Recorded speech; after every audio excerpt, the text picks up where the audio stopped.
Bruno, hello. Ray, Oh, can you hear me? yes, I can. All right.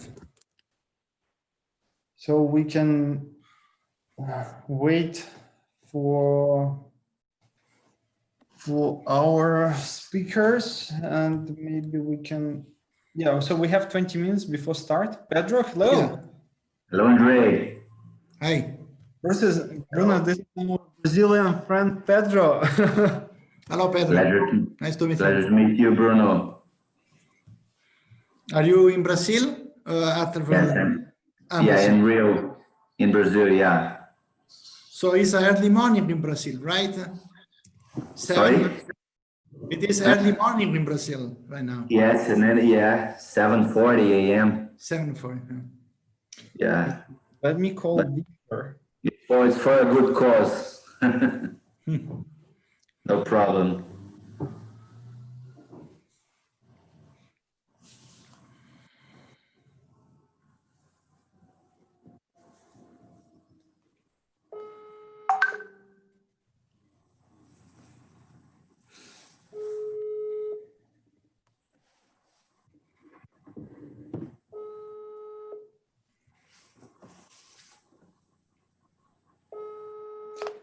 Pedro, can you call Victor?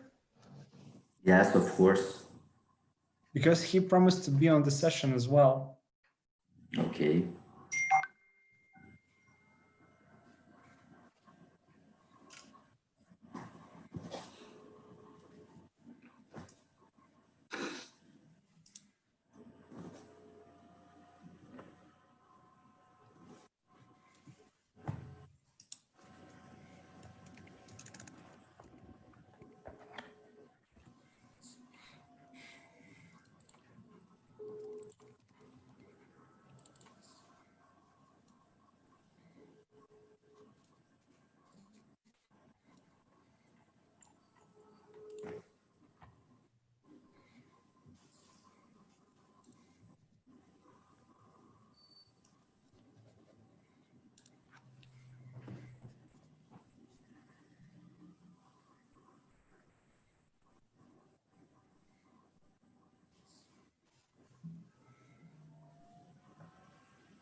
I sent him a message. I tried to call him, couldn't reach him, but I will try it again. Okay, maybe he can join later, so we can start with Okay. Bruno. Then if Victor joins, he can talk about the measures from the Russian Federation. Anyway, we have Andrei. Yes. We have 18 more minutes to start, to go. Yeah, we have So they will show up maybe. yes, because he said that Brazil it's early morning, and he said that 8 a.m. is okay, and it's 15 minutes before 8 a.m. So we got time.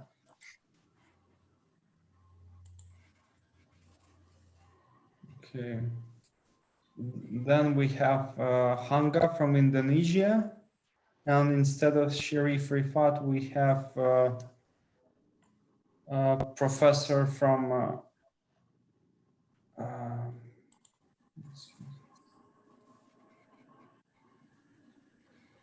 Abukar Zaid from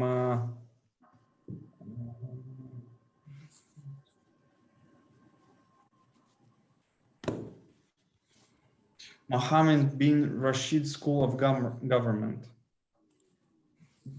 Bruno, do you know the Mohammed bin Rashid School of Government? Where, in Dubai? Yes, I think it's in Dubai. Yeah, I know the name. Yeah, I know. I've heard about the school.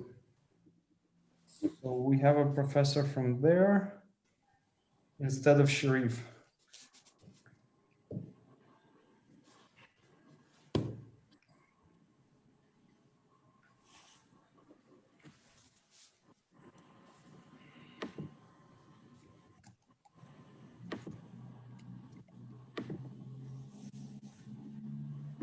Are you both in Russia? No, Bruno is in Italy. I was in Italy. Yeah, right now I'm in Italy. Yeah, I cannot go to Russia actually. Yes, because it is forbidden Forbidden, yeah. fly to, yeah. It's actually very difficult. So Pedro, you are lucky that you have a Brazilian passport and you can enter without any visa. That's For right. For European Union, it's very complicated, and right now they cannot get any visa. Yeah. But with Brazilians is the same. We cannot enter in the European Union, and the US is the same thing. And now with the second wave, I think in some countries in Europe, such as I think Spain, Italy, so we are facing some problems.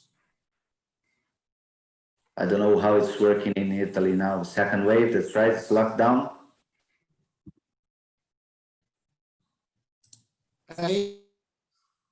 We are locked down, Yeah, and some experts believe that there will be a third wave as well.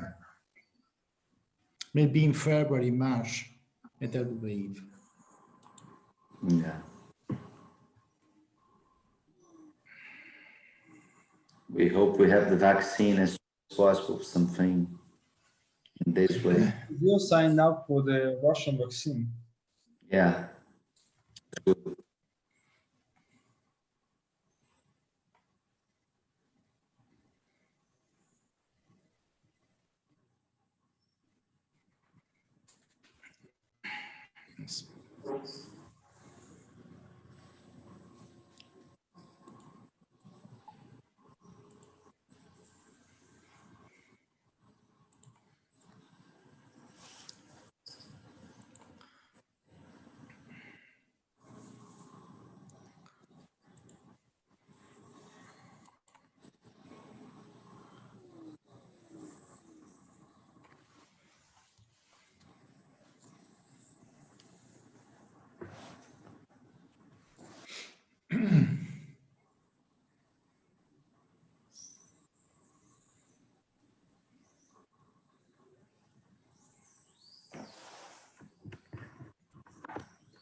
Yes, we have.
Okay, 12 more minutes. We are waiting for Hanga and Abu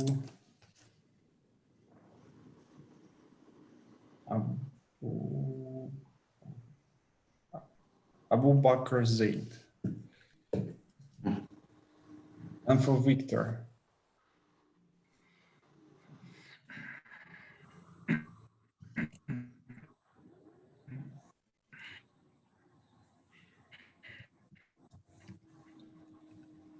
I think we need to switch off the video for those speakers who don't speak initially, because I think I have some issue with connection. Okay.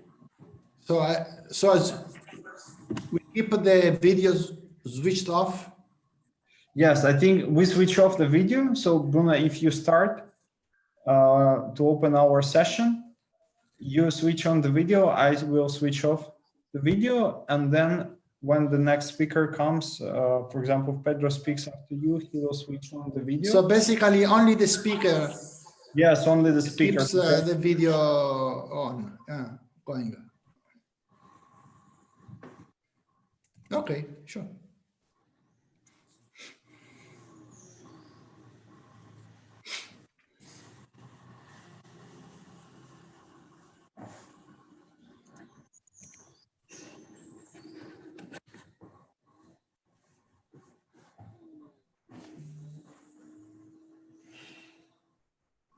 Okay.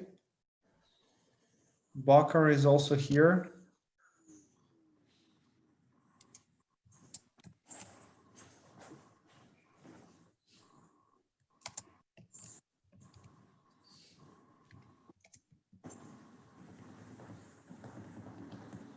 Dr. Zaid, can you hear me? Okay, this is very lovely weather outside of the window. We cannot hear you because of the microphone. Your microphone. Nothing is on mute. Yes, I think I can switch it. Yeah, can you hear me better now? Yes, I think now we can hear you perfectly. Excellent. Do you think maybe it's better to close the window? Well, I don't see anything outside of the window because it's very sunny. Yes. I think, okay, this is fine. Okay, it's up to you because camera is focused on you, so we can see perfectly. Are you living in the same building with Sharif? Not the same building. No. Is it the same background? Yeah, very similar. He has very similar walls. Mm-hmm. That's great. I'm really delighted and honored to be joined. To be invited to present at your esteemed university. It's a pleasure for us to have you. It's unfortunate that we have online format this year because Sharif was lucky to come last year to Yekaterinburg. We have actually snow outside. And I know this is very rare commodity in Dubai. I think there's snow only on that in the shopping mall in Dubai Mall when they have the ski resort inside. Yes, that's correct. Let me know. I would like to test my share screen. Yes. Please check the share screen option. It should work actually.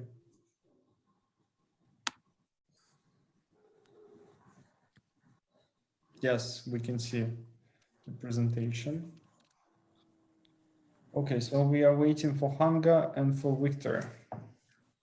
Okay, so you can see the presentation. Well, that's good. And I see that you're recording already. No, it's actually not me, the organizers. I'm just moderating. But they can cut it when they will be working with the video. So it's just default settings for the recording. No, that's fine. That's fine. But it's good. So if I record as well, then we can have, we ensure that we have a record of the lecture. Oh, yeah, absolutely. But I cannot record on my computer. It's just organizers who record the entire session. Okay, that's cool.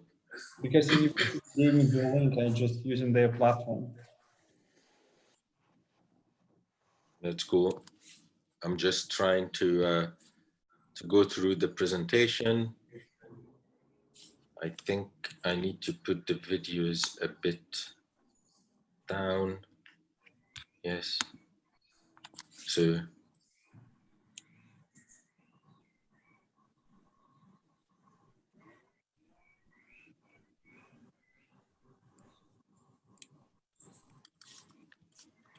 Yeah, that's better. So we plan for each speaker to have 15-20 minutes for the initial presentation, and then should take an hour and 20 minutes. And after that, we should have a open discussion between the speakers and the audience. And if there will be too few questions from the audience, I can have questions from the from Sure. The only thing is that I was under the impression that I have a 30-minute presentation. 30 minutes. I guess we can have that 30 minutes, but I'll try to reduce it as much as I can, but I wanted to give good examples from different countries and different regions. And we have developed this material together, and I actually gave a similar presentation back in July at the United Nations, which was titled, the role of digital technologies in post-COVID-19. I think there will be no objections for 30 minutes from your side. I mean, we target 15-20 minutes, but since we have budgeted 40 minutes for questions, we have some room for maneuvers.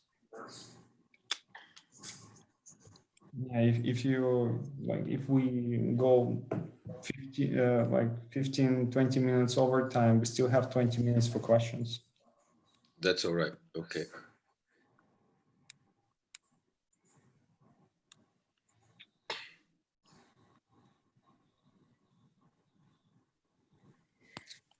Cool. So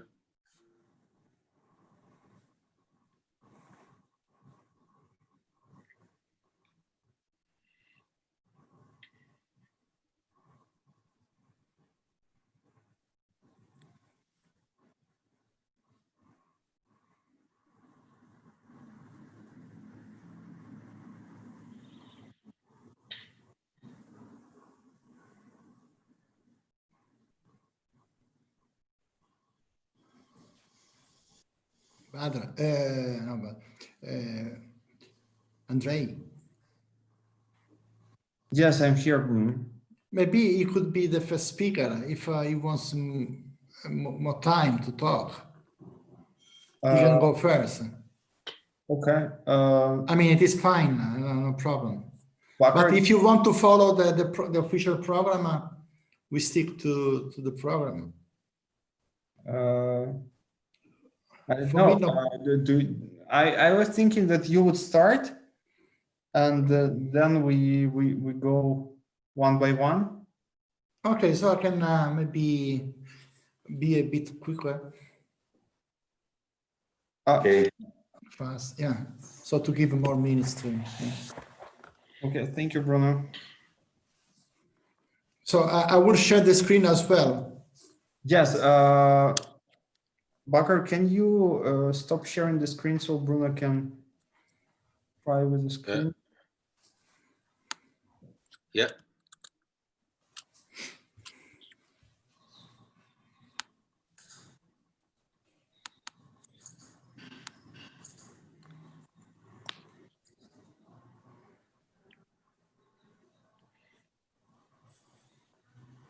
Bruno, hello. Hi, how are you? I'm good. How are you? I'm fine today. You? Excellent, excellent. So you can share now your presentation. Let me try, yeah.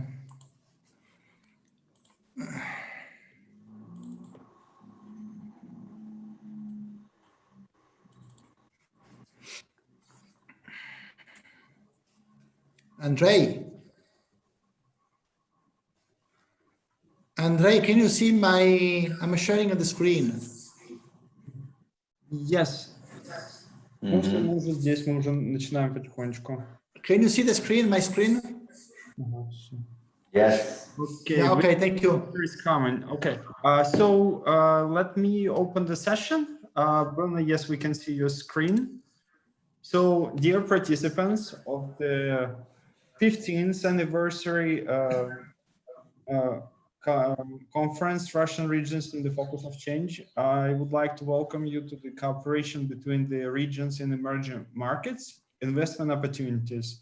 So we will have 5 speakers who will discuss environment in different regions of the world. So we'll cover Latin America, we will cover the Asia Pacific, we'll have the discussion from MENA region, and then we will have a speaker from Russian Federation. So I would like to welcome our first speaker, Bruno Sergi, who is the Scientific Director for the International Center for the Emerging Market Research. And Bruno will present the case of the international center that was founded in Moscow to research the emerging markets. So Bruno, please turn on the camera. Yeah, just let me.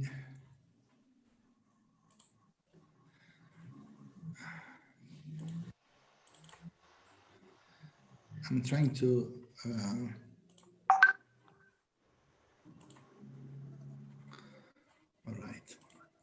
All right. Thank you. Dear Mr. Chairman, and dear colleagues, it is my privilege, my honor to kick off this working panel session about cooperation between regions in emerging markets. And I'm very glad to introduce to you all a new center, a new international research center on emerging markets that has been established a couple of years back at Ural University. And this research center is involved on research, on scientific research concerning emerging markets. And I will show you what we have done so far and what the research institutes established at our research center are planning out. So is this a very long story because of my research experience and research interest on Russia, on Russian economic and political economy affairs. And I'm also teaching on Russian and Chinese economics at Harvard University in the US.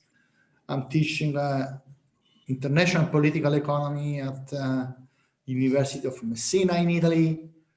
And this story basically goes back to the network, the international network that I have established over time with American colleagues, Russian colleagues, and colleagues at Ural University in Moscow. So I was 4 years ago, interested in launching a new initiative with a very specific, unique goal, that of having a research leadership done in a big emerging market. And that was the goal, that was the ambition of our activity. And Moscow was a very unique location where to launch a new initiative because the geopolitical and political reasons behind the Russian capital and the growing role of Russia in international affairs and in international geopolitical arena. So this unique initiative, while trying to shape up this unique initiative, I came across with a joint sharing interest of colleagues at the university, and this joint interest has helped to plan the establishment of a leading research center in Moscow. And as you can see from this slide, this goes back to summer 2016. So I've tried to build up a motivational approach and to show the long-term consequences of having a large research institute done in Moscow, established in Moscow, and Rudan University academic authorities gave at the very beginning of this process a very quick, smart, and active response. And I was very pleased to see this very, very strong reaction and this proactive behavior and cooperation from Moscow, in Moscow, and from Moscow colleagues. So, in a couple of a few months, we have been able to establish such a research center. You have two links.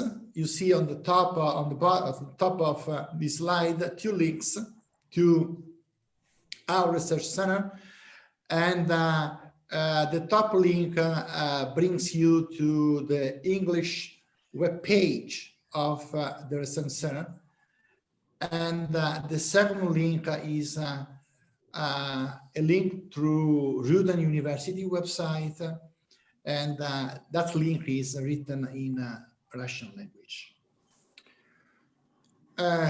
So I was, as I said, very pleased about this very positive reaction, and then the center has been approved by academic authorities at the Ural University at a top speed. Well, of this new research center, Professor Vladimir Matyushuk is the director. Professor Svetlana Balashova is the executive director. The chairman of this session, Dr. Andrei Berezin, is the director for development of the center. And I am myself the new scientific director. So this is the management of the new research institute at Rudan University, and we are all for the founding member of International Center for Emerging Market Research. So, as I told you, my goal in 2016 was to create a very unique research environment, and a research environment that was aiming at creating a reputation, international reputation. And in a couple of a few months, the management of this center has been able to get confidence, the interest of international economic experts, and today many international economic experts are fully committed to networking with us, networking with the research center, and networking with our broad research agenda. So having a very unique institute, having a very productive, scientifically productive institute means that in such an environment, all people, all members must feel important. And we have always tried to make all feel important within the research institute, the research center. And today we have over 100 research fellows from the United States of America, from Russia, Western Europe, Central Europe, and Asia. And all colleagues know we want to serve with a clear vision and vibrant scientific mission. So the research center works through a number of working groups, research projects, and you see a list of working groups active today. One group is about social responsibility, one group banking and finance, economic policy, regulation and growth, energy industry, advanced financial economics, financial development and financial stability, and the Institute for Nonlinear Dynamical Inference.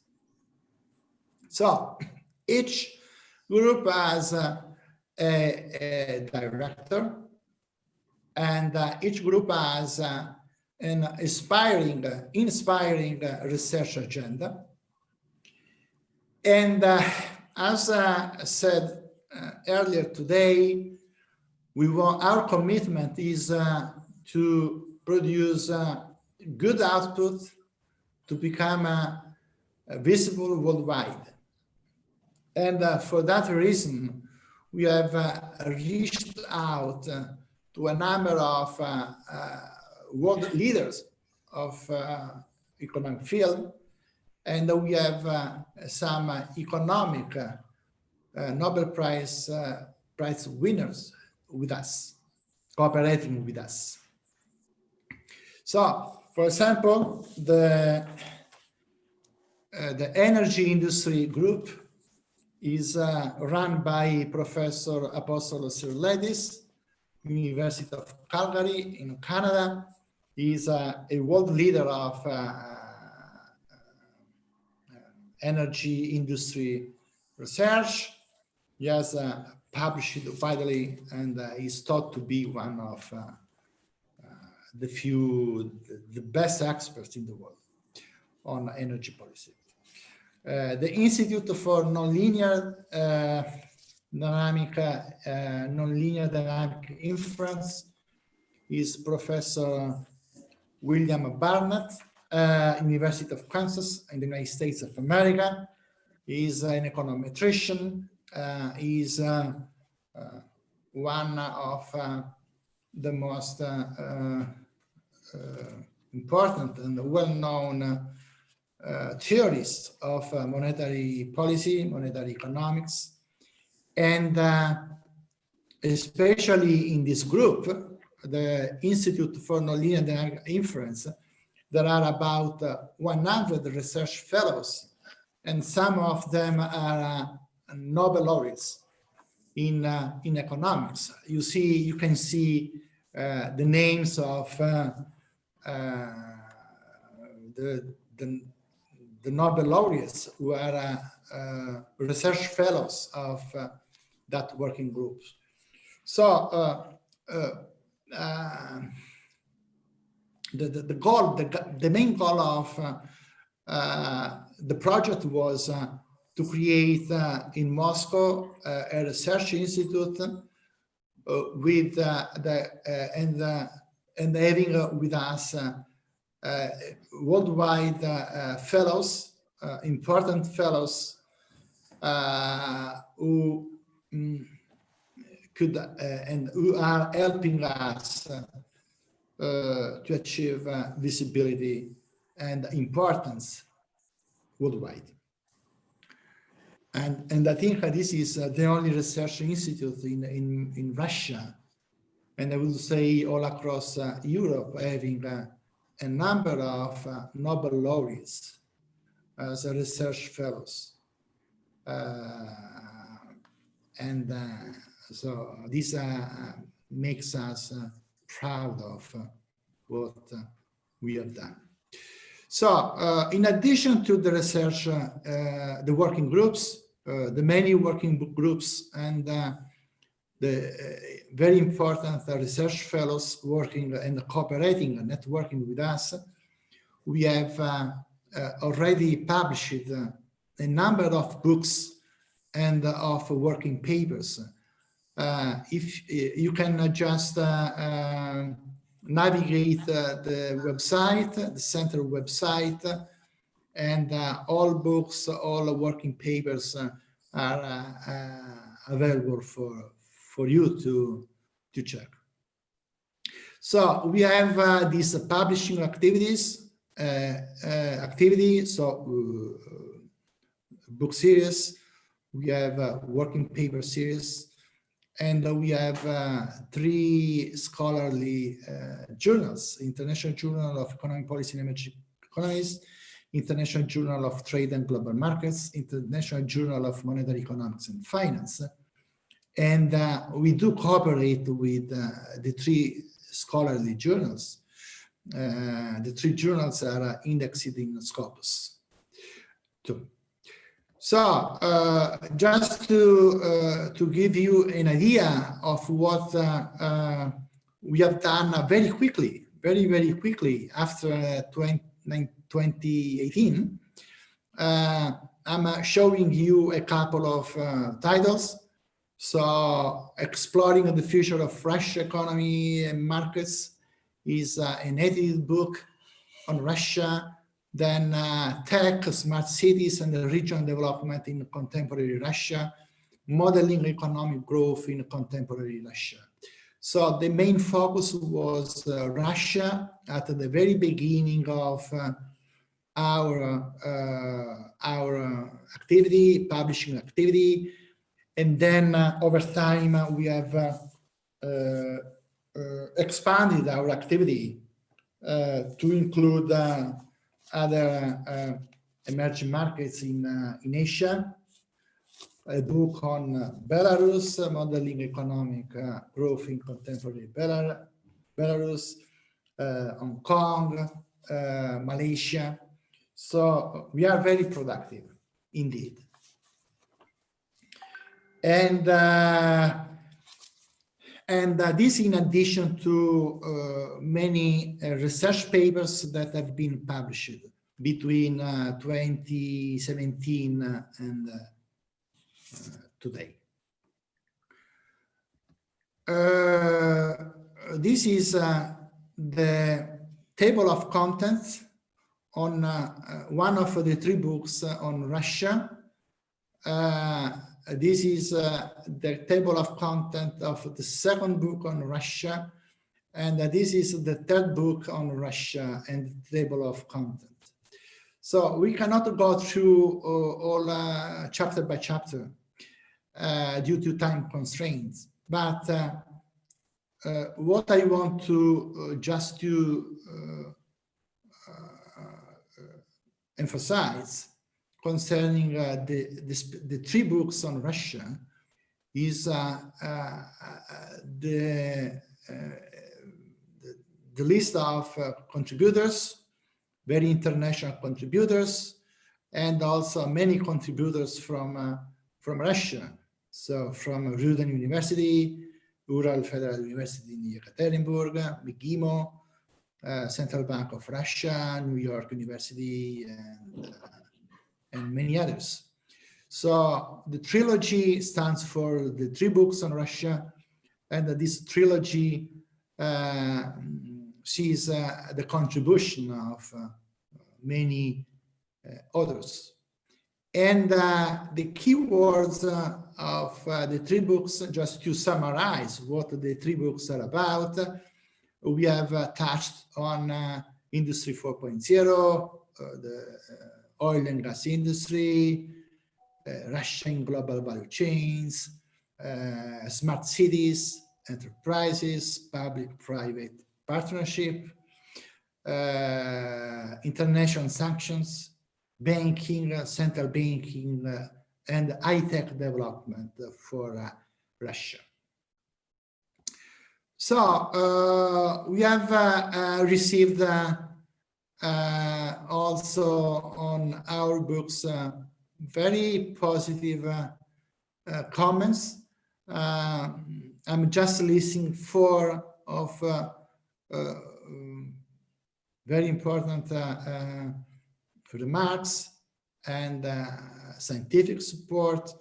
So the first one from Professor Rawi Abdelal, Harvard Business School.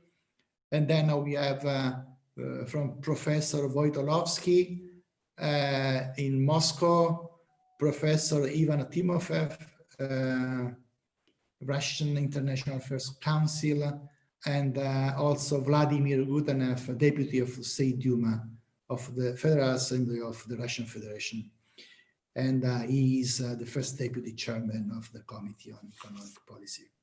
So we have done this job very, very fast at top speed, just in a couple of years right after the definitive establishment of International Center for Emerging Market Research. And our commitment is to keep this research activity going. We want to explore additional research goals.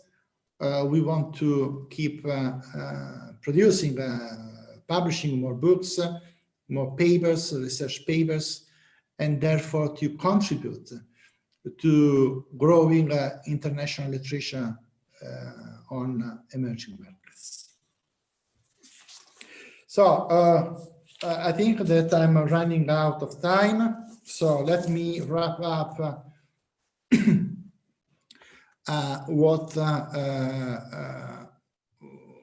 what I said. So we said about also my personal experience on researching and teaching on emerging markets, and my personal goal to come up with a new research institute in Moscow, and the chairman of this session was at Harvard University. He graduated from Harvard University, and I met Andrei in 2016, summer 2016, and we finally planned out the establishment of this research institute. The contribution and the help from Ruden University, from Professor Matushuk, from the rector, the deputy rector at the Ruden University has been very beneficial, and I guess that the outcome, the long-term outcome of what we have done starting summer 2016 has been quite productive. So we want to keep our productivity going and our research activity together with the help and the contribution of our many research fellows from Russia, from Europe, from Asia, and the United States of America. So I think that I must thank you. Conclude. And of course, I'm very happy to take your questions about the establishment of the creation of the research center and what we have now in mind in order to further expand our research output. Thank you. Thank you, Bruno. I think we will have a time for questions after all the speakers finish their speech, and then we will have a forum for discussion to elaborate some ideas upon request from our audience. So I think our next speaker is Dr. Abakur Zaid from Mohammed bin Rashid School of Government. He's going to present on the digital solutions that help to survive and keep the economic activity going throughout this pandemic. And I think this is a very relevant topic for everyone to understand.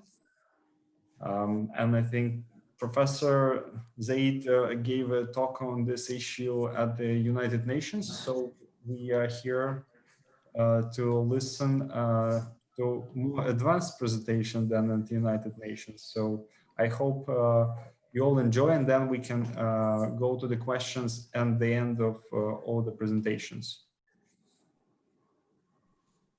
So Dr. Zaid, floor is yours. Thank you.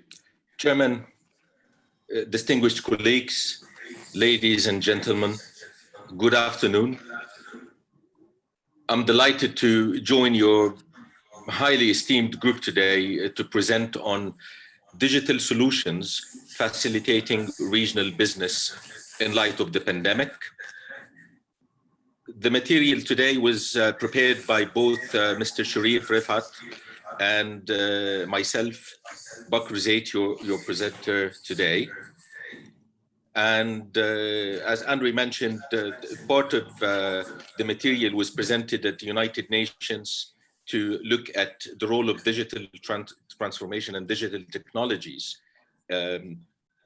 post-COVID-19. To give you a very quick introduction about myself, I am a consultant, a practitioner, and also an adjunct and visiting professor at universities in Europe and across the MENA region, mainly in the area of innovation and digital strategy. So my presentation today will focus on three main questions. The first is, what have we observed so far during the pandemic, from both a socio-economic perspective, but also from a trade and business perspective? And second, what technologies were accelerated to help mitigate the effects of COVID-19? And third, what are the emergent opportunities and challenges from the pandemic? So we start with, what have we observed so far? Three main things. First, the pandemic or COVID-19 exposed not only our health systems and policies and strategies worldwide, but also a range of interconnected elements of our socio-economic system. For example, we have witnessed gaps in global supply chains. So, for example, the UK, just to give you an example, I from the UK myself, originally from Egypt. And in the UK, we discovered that we're too much relying on outsourcing products to cheaper sources.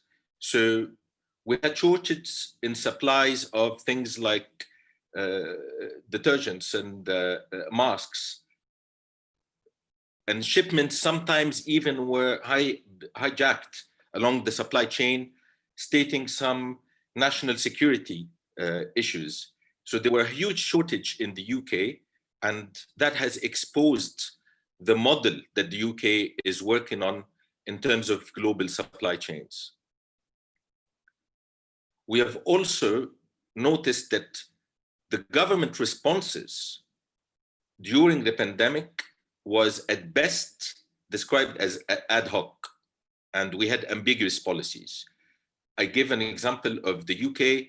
There were a lack of coordinated efforts, and there were a lot of several U-turns in government policies. So when the pandemic started, the UK decided not to have any lockdown and follow the Sweden, in Sweden.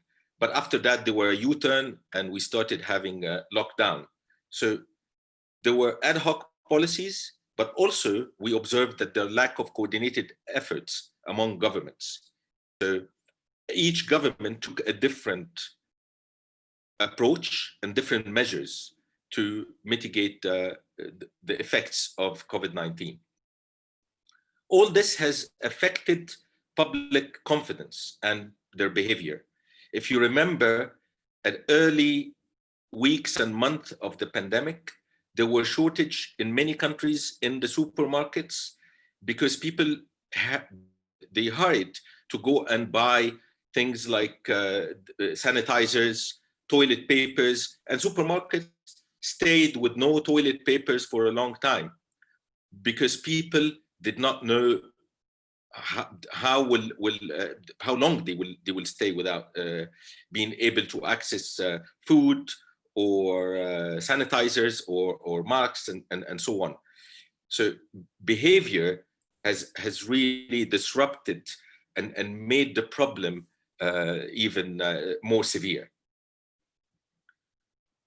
On the trade level, just to give you a figure, the World Trade Organization reckons that the pandemic had an effect of around 3.4%, as if there were a 3.4% increase in global tariff. Why is this? Because there were fewer border crossings, they were at the border health checks and quarantining the drivers, so this delayed the supply of goods, and they were reintroducing border controls. Of course, because they didn't know how fast this pandemic will propagate. But on the other hand, there were also some positive responses. So government and business started accepting e-copies, pre-arrival processing and e-payments. There were some single window systems, online transparency, and virtual inspections.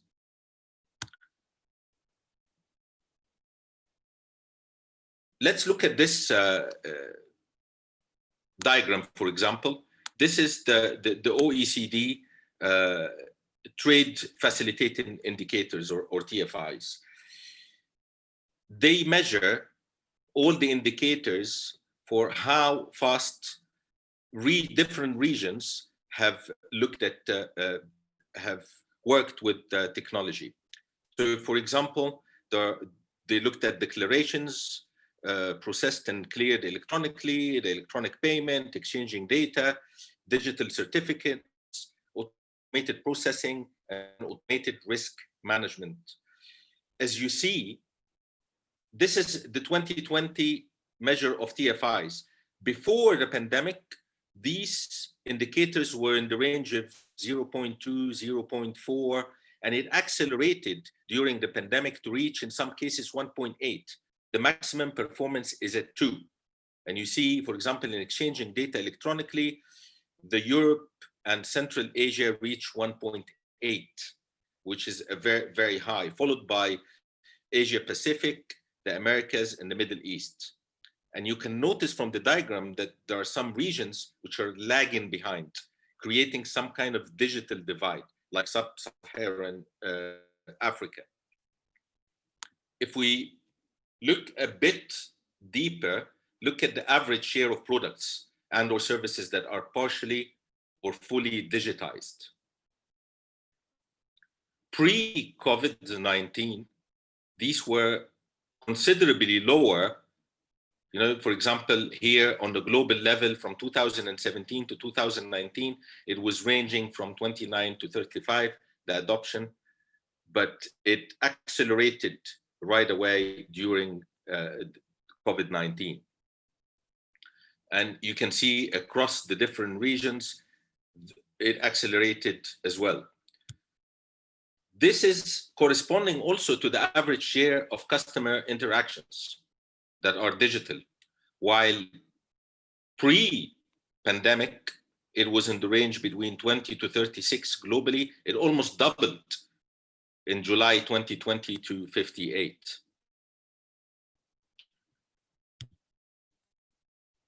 Here is a question for everyone, but because of time, I don't think we'll open the discussion right away, but if you want to put it in the comments, in your view, which technologies do you think has played the most influential role during the pandemic?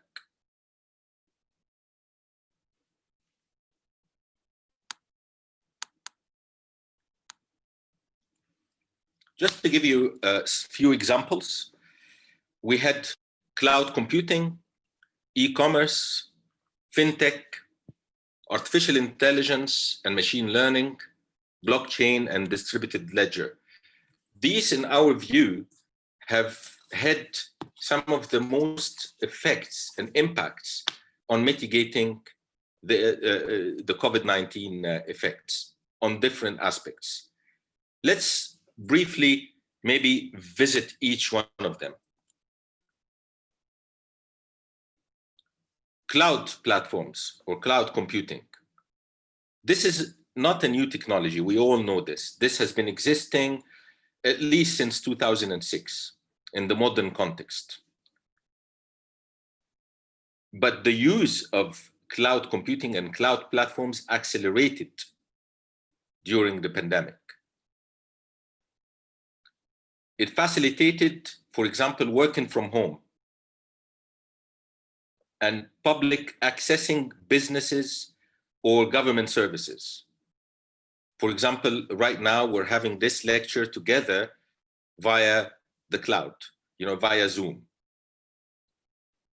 Using collaborative platforms and shared services allowed me and the team, my team, for example, to continue working during the lockdown, while some of the team members were trapped, some of them in Indonesia, some of them in Cairo. I was trapped here in Dubai, and some of us were in different European countries. We were able to work together. Another example, while I was trapped, my car renewal in the UK has come in effect in last March, and I was able to, using government services, to renew my license. Just to give you a figure, PricewaterhouseCoopers reported a rise of 37%, up to $29 billion of cloud spending during only Q1 of 2020. And this is a trend that likely to persist. Let's look at another aspect in technology, e-commerce. Again, e-commerce is not new. It had been existing at least since 1994 with the start of the World Wide Web, with Amazon. With lockdown and or social distancing, people prefer to shop online. I'm working with a startup, for example, here in the UAE that is working on cross-border e-commerce, creating a model for cross-border e-commerce. And they have seen their volume of sales triple during COVID-19. Again, just to give you a figure, retail sales via mail or internet in April 2020 increased by 30% in the EU 27 countries, according to OECD. Third, fintech. Fintech, again, is not a new technology. It actually, fintech has been existing since the 1950s and started flourishing maybe in 2010. Aside from the disruption they're doing to the banking and finance industry, businesses realized the importance of partnering with fintech companies in order to do their business. Just to give you an example, my daughter just graduated this summer doing a course in an economic course at Royal Holloway in London. She graduated, and as many as our children, tens of thousands of people in the UK are not able to find jobs. So she decided to start her e-commerce channel via Amazon.uk. And in order to do this, she realized that she has to connect her e-commerce channel with her accounting platform and with one of the challenger banks like Starling Bank, Revolut, or Munzo. So everything is connected now with fintech to be able to have continuity in business. Fourth, artificial intelligence and machine learning. Again, this is a technology that has been existing since the 1950s. I worked myself during the 1990s on platforms called the expert systems. These were one of the phases of artificial intelligence. And they only started flourishing maybe in 2009, 2010, because of the introduction of social media and the sheer amount of data that has been available for governments and businesses worldwide. Now, artificial intelligence and machine learning are impacting almost every industry.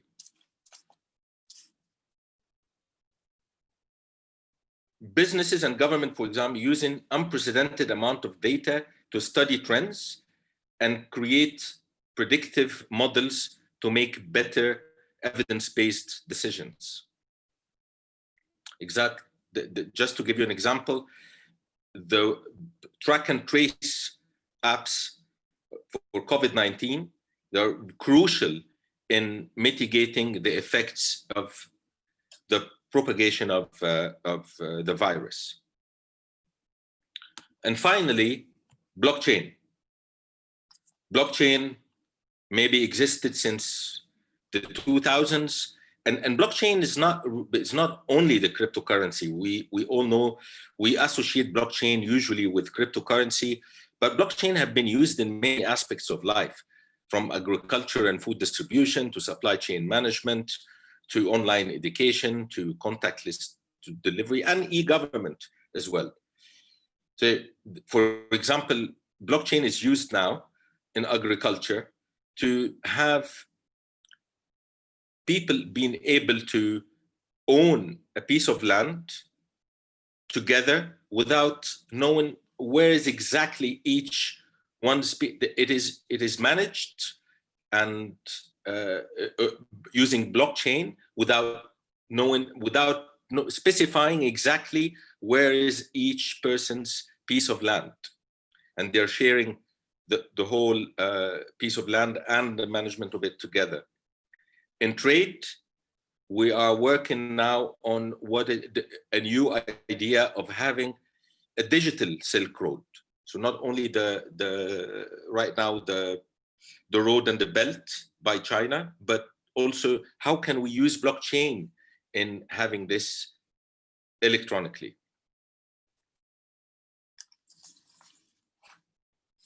Let's now shift quickly to some of the opportunities and challenges post-COVID-19. First, I'm going to talk about the economy and the job market. Telework. Many people worldwide started working from home, and this is likely to become more common because there is growing acceptance, not only from employees, but also from employers, that employees can work from home. And early evidence has shown that working from home is at least as productive as working from an office. This has huge consequences and opportunities. For example, to include members of the society that were previously, pre-COVID-19, they were excluded. Just to give you an example, parents, especially mothers of young children that were not able to go to work, can be included using telework. People who could not access the job marketing in big cities because of geographical or cultural reasons, now they can use telework. Also, there is more and more work-life balance. People have weathered COVID-19 and they were struggling first to find the work-life balance by working from home, but they have been used to it and they started being able to have a work-life balance. And this creates an opportunity to build on experiences of those people to enable better work-life balance that creates better well-being. And in terms of job creation, a lot of jobs were lost, yes, but the acceleration of using digital technologies is leading to accelerated demand for technology, jobs, and opportunities in helping people gain necessary skills in e-commerce, e-learning, e-services to be able to rejoin the job market. So what are the challenges in terms of economy and the job market? Well, first of all, policies. We need to start revisiting policies to facilitate the relationship between employers and employees. Because during COVID-19, we have seen a lot of unfair practices by some companies that reduced, for example, the wages of their employees just because they're working from home. Not because they're making less money, no, just because they're working from home. So we need to revisit these policies. We need to look at accessibility in terms not only of the infrastructure, IT infrastructure, to allow people to access telework from anywhere in countries and regions, but also literacy, digital literacy, because we are risking of having a digital divide across regions and countries, but also within the same country, between the different demographics. The mindset of employers need to change, and we need to look at knowledge sharing. How can we make people collaborate more using knowledge management systems? And we need to look at reskilling the people who lost their jobs. How can we make them more digitally savvy in order to join the new revolution? Another aspect that I will talk about is healthcare. So during the pandemic, many clinics in different countries, in the MENA region, in Europe, have been providing remote healthcare services, consultation or medical, helping people medically, giving medical assistance. And this creates opportunity for more accessibility to our healthcare systems, especially people, again, who live remotely. We have seen opportunities with early warning systems. An example is track and trace systems. In some countries it worked well, in some countries it didn't work very well, but we can learn from each other, we can work on this. And one example that I really like now is from Singapore, using IoT together with artificial intelligence and big data analytics to create surveillance systems inside their sewage in order to have early warning systems in case of a future pandemic. They can detect it quickly and they can see which communities or which neighborhoods have a huge risk and act accordingly. So have evidence-based decision-making. are also shared responsibility. We have seen that public awareness played a key role during COVID-19, and countries who were able to capitalize on social technology to give the right message at the right time to its people, they were able to mitigate the effects of COVID-19. So we need to capitalize on how we can make shared responsibilities and give a bigger role to communities in the future. So, for example, I have been involved in working with Fujairah Hospital here in the UAE to create a behavioral economics based system using artificial intelligence to optimize patient attendance at clinics during the pandemic. But of course, there are challenges. Again, we need policies that regulate AI governance and data protection, because right now, artificial intelligence is just a black box, and we are not sure how it differentiates between different people. And we don't want to have a scenario in the future where people don't have access to healthcare because artificial intelligence is not letting them. So we need more transparency. And so we need more policies that address this. Again, accessibility in terms of ICT.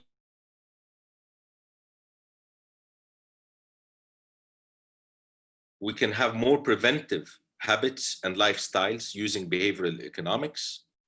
And we need to allow for more cross-border research, experimentation, and development. The last aspect that I will talk about is education.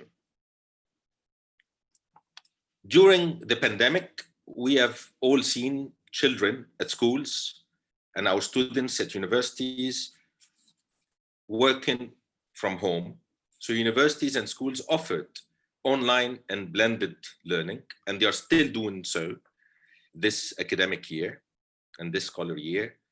And this provides a lot of opportunities for the less privileged, for people who were not able to access education easily in the past. We need to work more on research-based learning, because our students were self-studying and they were doing a lot of research, and relatively they have succeeded in doing this. So we need to capitalize on what we have achieved so far. But again, we are faced with the same challenges: accessibility in terms of infrastructure and the literacy of students. How can we make them digital savvy? Policies that govern how we're gonna work with VLEs, virtual learning environments, and how can we accommodate the different learning styles of students using our VLEs. And finally, how can we create more knowledge sharing among students, among researchers, among academics, using knowledge management systems. I will wrap up with 3 key messages. First, the current crisis has accelerated the digital transformation. We had technologies in the past, but we have seen it accelerate. And some of these technologies we call now exponential technologies because they have exponential acceleration. So we need to capitalize on these technologies to mitigate the economic slowdown and sustaining well-being and speeding up the economic recovery and the return of workers to the job market. Our second message: nations have great opportunities for socially just transition, not only a green recovery, but to have more socially just transition and sustainable development in accord with the United Nations SDGs. How we can do that? We need to synergize strategic foresight and innovation together with data science and evidence-based policymaking using behavioral economics. And finally, cross-country and cross-region collaboration will play a crucial role in the world economic recovery. And private and public partnership is key in optimizing this recovery. Finally, I look forward to your questions in the Q&A session later. Thank you. Dr. Zaid, thank you for the presentation. I definitely have a question on the public-private partnership because I've been researching this topic in Russia and worldwide, so I do have questions on that.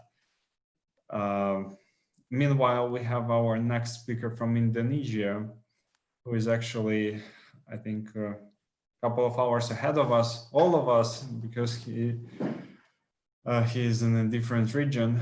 And Satya Hangayuda Vidyaputra is co-founder of Indonesian Energy and Environment Institute. Hanga, so the floor is yours, and we are excited about your presentation. I think you can start sharing the screen. Okay, great.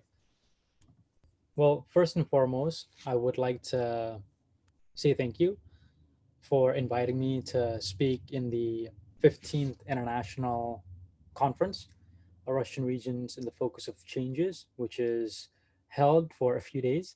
But I am glad to be invited for the session on Friday, the 13th of November. I'm actually in Jakarta, Indonesia, so we are 2 hours ahead of Yekaterinburg. So it is currently 6:55 p.m. So today we will be discussing about cooperation between regions and emerging markets, investment opportunities. Now, the topic that I will be discussing to each and every one of you is about Indonesia's shift from fossil fuels to renewable energy. Just a little bit about my background. I have always been passionate about the energy sector, energy and environmental sector, and I have focused on those two sectors ever since 2010.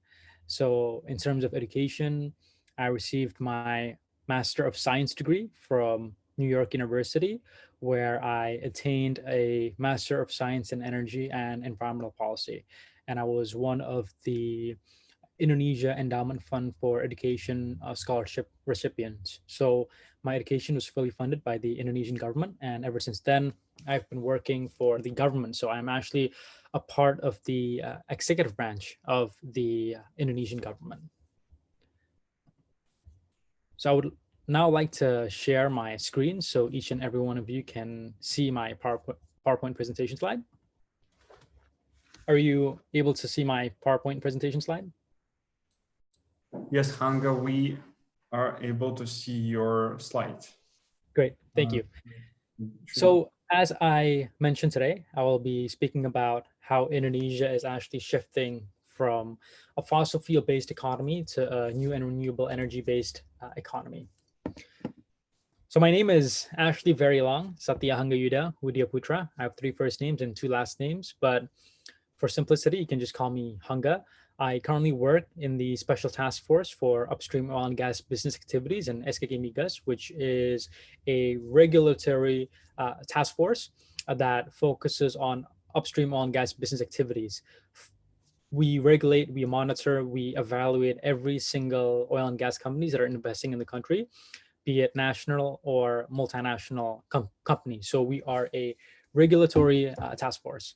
So outside of that, I'm also the co-founder of a civil society organization that I co-founded called the Indonesian Energy and Environmental Institute, I2I, and I'm active in several other organizations. So I'm also the Secretary General of the Association of the Indonesia Endowment Fund for Education Scholarship Recipients, as well as the president of the Michigan State University Alumni Association in Indonesia, since I attained my Bachelor of Arts degree in economics from Michigan State University. So in terms of education, you can see that I am US educated, especially when you talk about the university.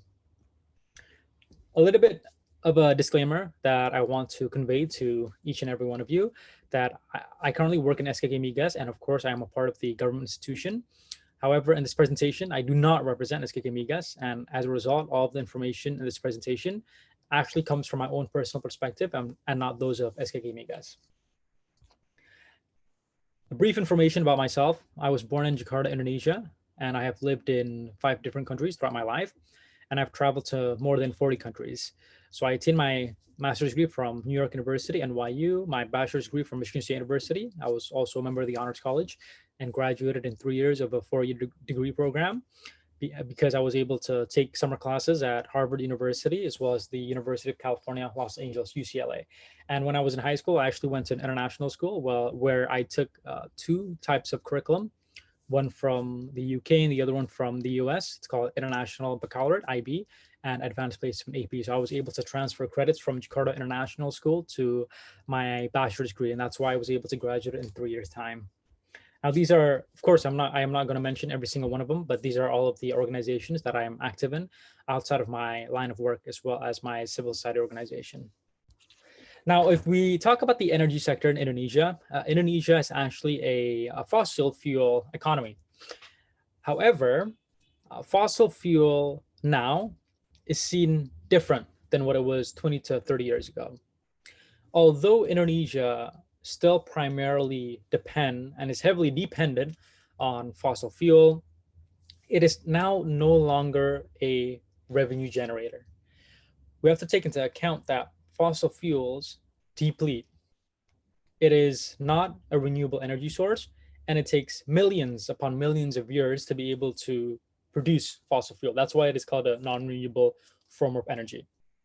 Now, since we have been taking advantage and exploiting our oil and gas reserves, and of course, coal, which are part of the fossil fuel mix, our reserves have been depleting. It has been declining. So ever since 2003 and 2004, Indonesia has actually been a net importer of oil. So we produce around 700 to 750,000 barrels of oil per day, whereas our consumption is at 1.6 million barrels of oil per day. So you can imagine that we import more than 50% of our national consumption. And that is why ever since we have been a net importer of oil, now fossil fuel is actually seen as a prime mover economy and no longer a revenue generator. So the Indonesian government does not solely or heavily relies on fossil fuel to earn their state budget. Now, fossil fuel is used in the transportation sector, in the industries. It is used primarily for 2 aspects. The first aspect is for electricity, and the other one is for transportation. Now, since transportation as well as electricity is used anywhere and everywhere, and it is used to be able to shape our economy, now fossil fuel is actually seen as a prime mover economy. That is why the Indonesian government is focused on being able to reduce the price of gas at $6 per MMBTU at the plant gate.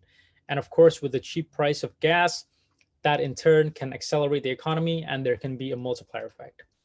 Now, when we talk about the upstream oil and gas sector in Indonesia, there are actually 3 legs. Now, the first leg is the Ministry of Energy and Mineral Resources of the Republic of Indonesia. That is the policymaker. And then there is where I work in the Special Task Force for Upstream Oil and Gas Business Activities. We are the regulators.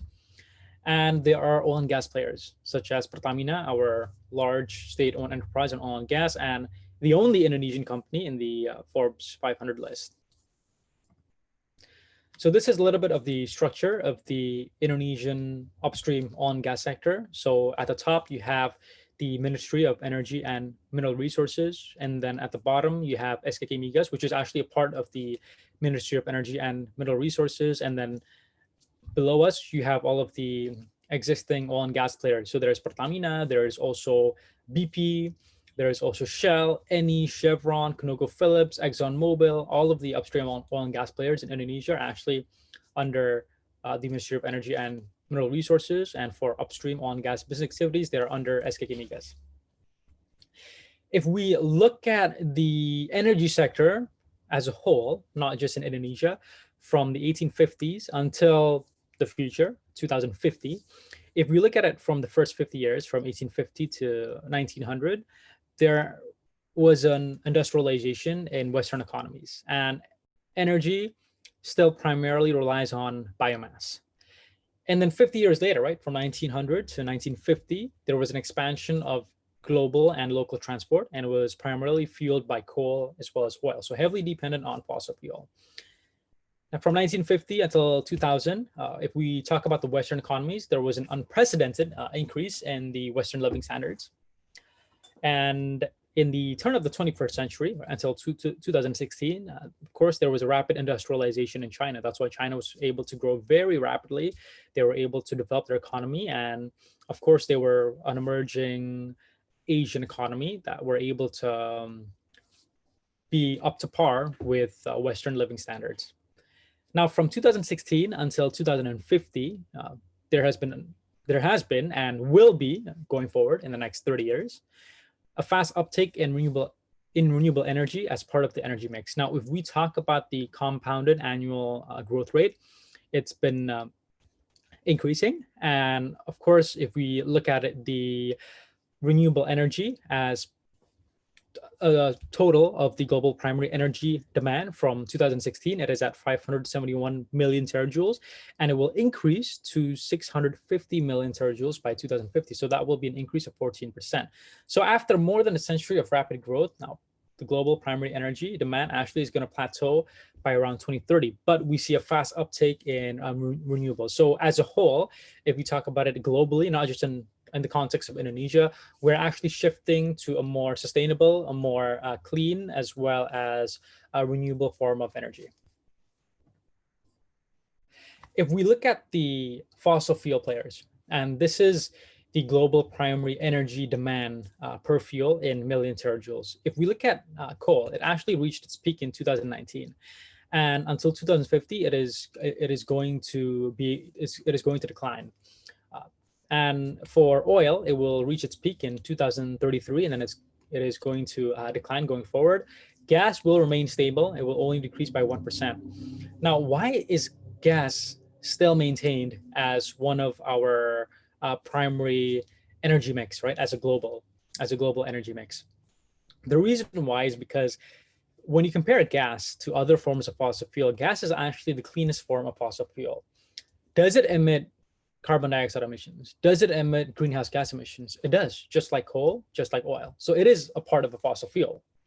However, if we look at it from the percentage, right, of carbon dioxide emissions and greenhouse gas emissions that get emitted by gas, gas actually emits 50% the total emissions contributed by coal. So it is the cleanest form of fossil fuel, and it is actually used as a transition energy from fossil fuel to new and renewable energy. And that's why we see gas being stable at around 23% in 2035, and at 22%, just a decline of just 1% in the next 30 years. That is by 2050. Whereas renewables, as expected, since we are shifting to a more sustainable and clean economy, it will have a fast uptake. So the share in 2035 will be at 25%, whereas the share in 2050 will be at 34%. So coal and oil demand peaks in the next 15 years, whereas gas will continue to grow, while renewables actually see the fastest growth. Now, from the 1995 until 2050, if we look at the share of renewables from the global power generation in 1,000 terawatt hours, it has increased rapidly. From 2005, increased by 18%. 2020, increased by 27%. It's at 27%. 2005 was at 18%, the share of renewables, and then it went up to 27% in 2020, and then it will increase to 51% by 2035, and then it will increase to 73% by 2050. That will be the share of renewables as part of the global power generation. So if we look at the renewable generation, it actually counts for more than 50% of power supply after 2035, which is clearly a break away from historical fossil fuel based generation, and it is primarily dominated by solar and wind, and of course followed by hydro, and then nuclear can be counted as a clean energy. And of course, if we look at the percentage of oil, gas, and coal, it will decline in the future. Now, if we look at Indonesia, right, as a country, if we talk about the energy sector, we have to go back to the national energy policy, which is actually stipulated in the government policy number 79 of 2014, where first, we will maximize the use of new and renewable energy. We'll reduce the amount of oil. We will optimize the amount of gas as well as new and renewable energy.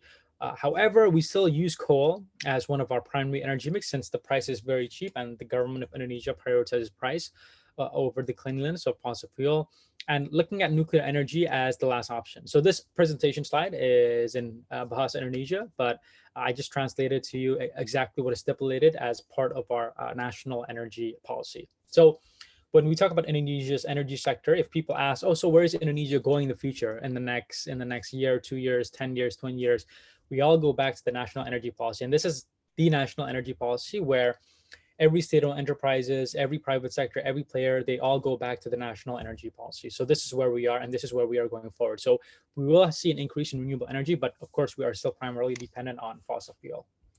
Now, the reason why we have to shift to new and renewable energy is because of the impact that it has on the environment, right? And of course, it's a big contributor to global warming and its negative consequences, which is climate change. And so we see there are a lot of costs that are incurred by a rise in the emissions from coal, a rise in the emissions of oil, as well as there's been a drastic decrease in the quality of water, as well as our soil. And if we look at our total amount of greenhouse gas emissions that get emitted, and of course, you know, the energy sector is not the primary source, right? It's not the sole source of greenhouse gas emissions. There are 4 other sectors, such as land use change and forestry, waste, agriculture, as well as other sectors, of course. And in the energy sector, it actually contributes to 33% of the total emissions from, if you look at it from a national context. Now, if we look at our target in 2030, so based on our nationally determined contribution, which is actually stipulated as part of our Paris Agreement that we ratified, and it actually became law number 16 of 2016, the Paris Agreement, we plan on reducing 314 million tons of CO2 equivalent by 2030. So that is a reduction of 37.7%. And of course, we plan on reducing greenhouse gas emissions more from the land use change and forestry sector. And of course, I mean, Indonesia, you have heard of the haze crisis, the forest fires. I mean, that all contributes to greenhouse gas emissions, and it actually contributes to more than the energy sector. But the energy sector comes second right after that.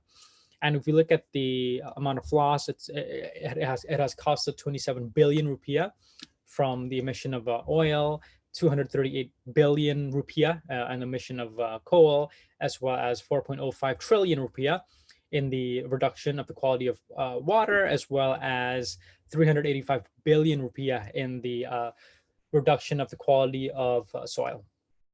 Now, the Paris Agreement, and of course, our commitment to the energy sector, is to be able to reduce greenhouse gas emissions from as big as 314 to 398 million tons of CO2 by 2030, and that has become a part of our policy and our objective since it is stipulated in Law Number 16 of 2016, where we plan on reducing greenhouse gas emissions as large as 29% by 2030, or 41% with international assistance. And the global commitment to the Paris Agreement, which has been ratified by more than 150 countries, is to try to ensure that the global temperatures does not increase by more than 2 degrees Celsius. And it will try to make sure that it doesn't increase by more than 1.5 degree Celsius. And that is what the Indonesian government is really focusing on. That's why there's been a shift in the subsidy for fossil fuels, and it is actually used for infrastructure. And we actually plan on increasing renewable energy to 23% of the energy mix by 2025. And we also plan on being able to manage our waste, right, and converting it to energy. Now, if you look at the energy mix in Indonesia, the renewable energy will increase, right, from 7.6% in 2016 until to 23% by 2025 and 31% by 2050. So if you look at the percentage of fossil fuel, although it still dominates our energy mix, it will actually slowly decline going forward. Now, if you look at the opportunities that come with a new and renewable energy, we actually have the potential to be able to produce our electricity and satisfy all of our needs from all of our sector from new and renewable energy. So new and renewable energy has the capability and the potential to be able to replace every fossil fuel plant that is in Indonesia. So if you look at water, our total potential is 75 gigawatt, geothermal 25.8 gigawatts, wind 60.6 gigawatts, bioenergy 32.6 gigawatt, and solar from the sun, energy from the sun, is at 207.8 gigawatt, whereas our demand for electricity is only at 65 to 70 gigawatt per year. And that is the reason why we are actually very focused on renewable energy, because we feel as though it's sustainable, it's clean, and we actually have the potential to be able to completely shift to new and renewable energy. Now, if you look at the portion of new and renewable energy as part of our energy mix, it has actually increased. Although it's been rising and decreasing, but as a whole, it's been increasing exponentially from 2008 at 4.37% to 9.15% in 2019. And our target, as well as how much we have achieved our target, we've actually achieved more than the target of our reduction in greenhouse gas emissions. So, for instance, in 2018, we have reduced greenhouse gas emissions as large as 54.8 million tons of CO2, whereas our target was at 50.8. And hopefully going forward in 2019, our data from last year, as well as 2020, it will continue on increasing, so exceeding the targets. Now, if we look at the mitigation of greenhouse gas emissions, it's been increasing exponentially, particularly in 2018. So we have been maximizing and being able to shift to new and renewable energy. But of course, with COVID-19, there has been a lot of impact on the renewable energy development. So some projects are on schedule. Some of them have trouble getting financing because of the uncertainty of the market. There's been a decrease in demand, delays, as well as tariffs. And of course, what is the role of the youth, right? Because I'm a millennial, right? Millennials are people born from 1981 until 1996. And then after that, it's Generation Z. And of course, after that, it's Generation Alpha. So as a millennial, as well as the youth, of course, each and every one of us can play a role to be able to try to mitigate and reduce the amount of greenhouse gas emissions, shift to new and renewable energy. And since Indonesia is actually experiencing a demographic dividend, where a majority of our population is actually productive working age, which is actually the opposite of what is happening in Japan and a lot of these European countries, where they are experiencing an aging population. So we are actually a very productive population, since a majority are actually still of the productive working age. Now, youth activities are very close to the speed of information as well as technological developments. And in order for us to be able to contribute, we don't have to be a policymaker or a conglomerate or a large business player. And of course, if you have power and position, as well as you are a big investor, you can make a big impact. But it does not mean that just because you do not have those positions, you are not able to make an impact. So anyone and everyone can make an impact, whoever you are. And one of the ways is to be able to get involved in energy and environmental organizations, associations, or institutions. And for those in university, be it for the bachelor's, master's, or PhD, are able to do a thesis about energy and the environment, which can be used in international journals, which can raise and spread awareness, as well as be able to influence policymakers in a positive way. And for those who have graduated, they can work in the energy or environmental sector by working in the government, in the private sector, or being an entrepreneur, having your own startup. And of course, information about new and renewable energy and energy conservation actually needs to be included in the school as well as university curriculum, because by the end of the day, it all comes down to awareness about new and renewable energy. Now, I actually have another event that will start very soon. So I am actually done with my presentation. However, for those of you who want to reach out to me, for those of you who want to stay connected or stay engaged, or you want to be able to discuss further about Indonesia's energy sector, you are more than welcome to connect with me. My social media is at Satya Hangayuda. It's on Instagram, or you can connect with me professionally on LinkedIn at Satya Hangayuda.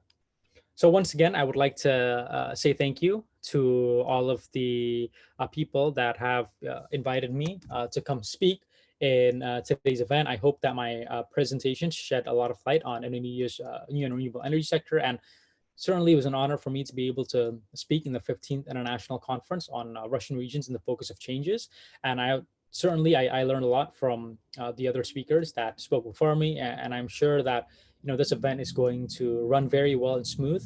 I see that a lot of people that are here today, all the other panelists, are focused on many different sectors and are very, very passionate about their own sector. So with that being said, I would like to say thank you, and I think I am going to leave it back to our moderator, Mr. Andre Berezin. Thank you.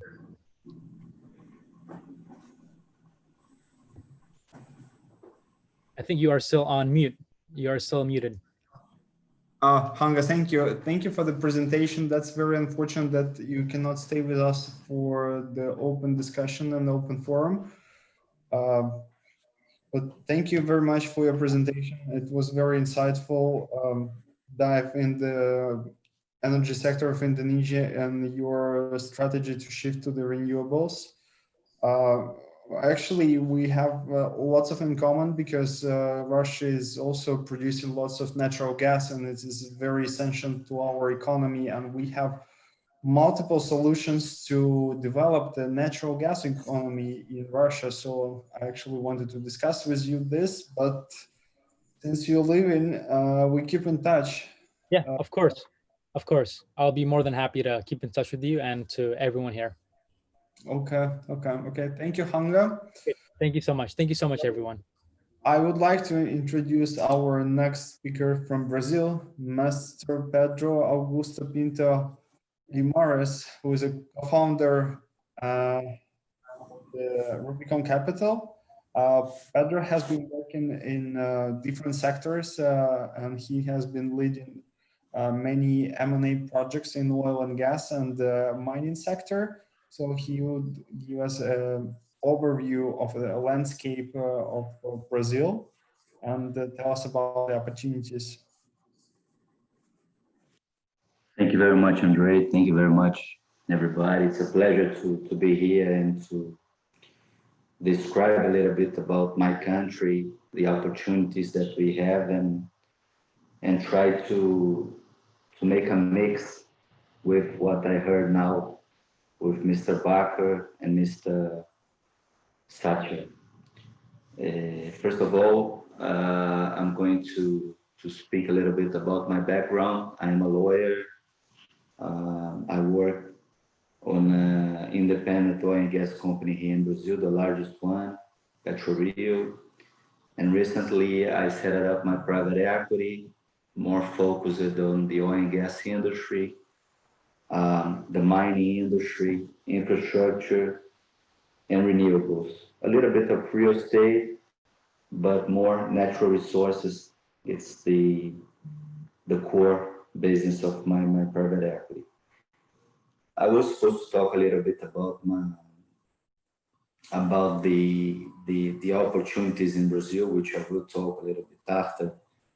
But I think that as the two presentations, I think we should discuss a very good point that all of these countries, you guys gave the example of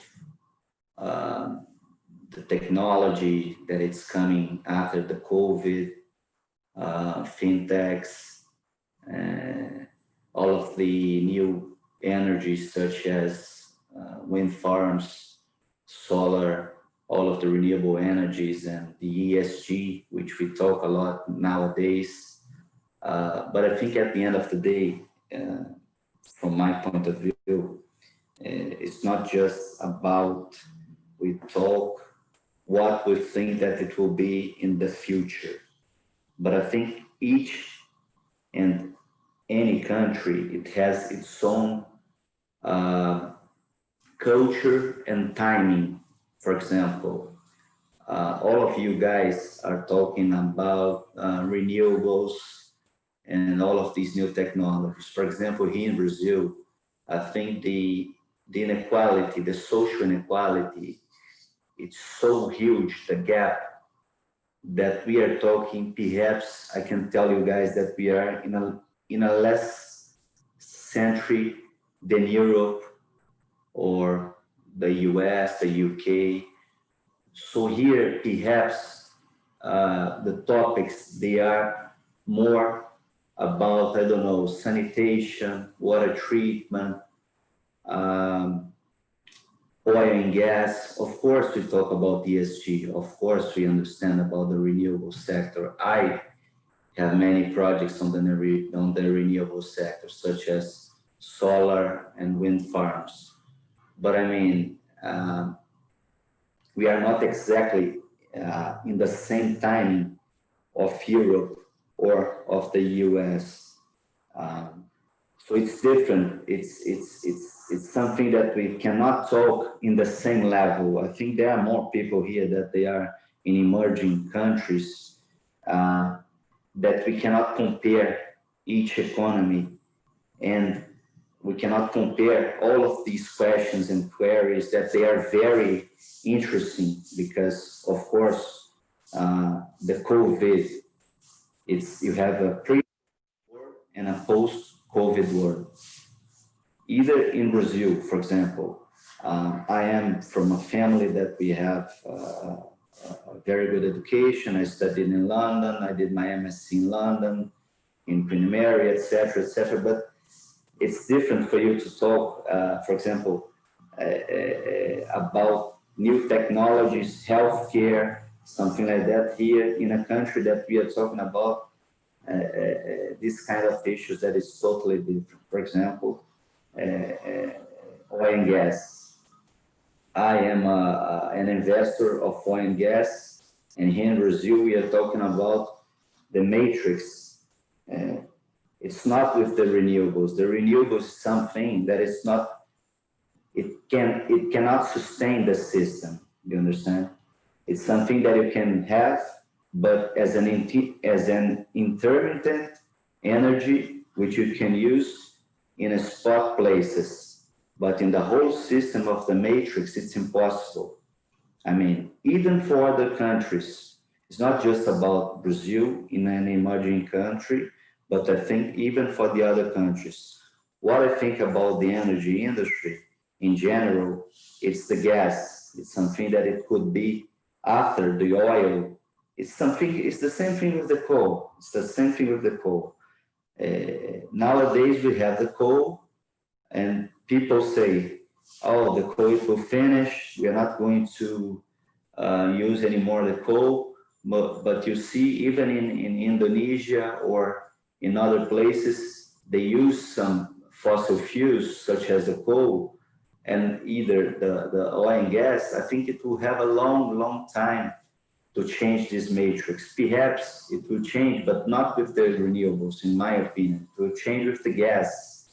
The gas, I think it will be the second energy. I'm not saying my opinion. I think that from my point of view, the gas, it will be the second energy or perhaps the first energy in the near future. I don't know when, but I mean, it will sustain the system, the LNG, the natural gas. I think these countries such as Russia, perhaps Brazil, Africa, the continent in general, and all of the cities, the countries that it has there, even the Middle East, you cannot compare, you understand, perhaps with Europe, because all of these countries, they are very focused on natural resources.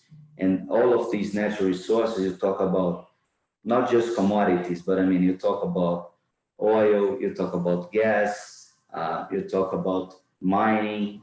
So I think it's totally different. We cannot compare what it will be in the future for the whole system. We have to compare each one in each economy, in each culture, in each timing. I think this is my contribution, not my contribution, my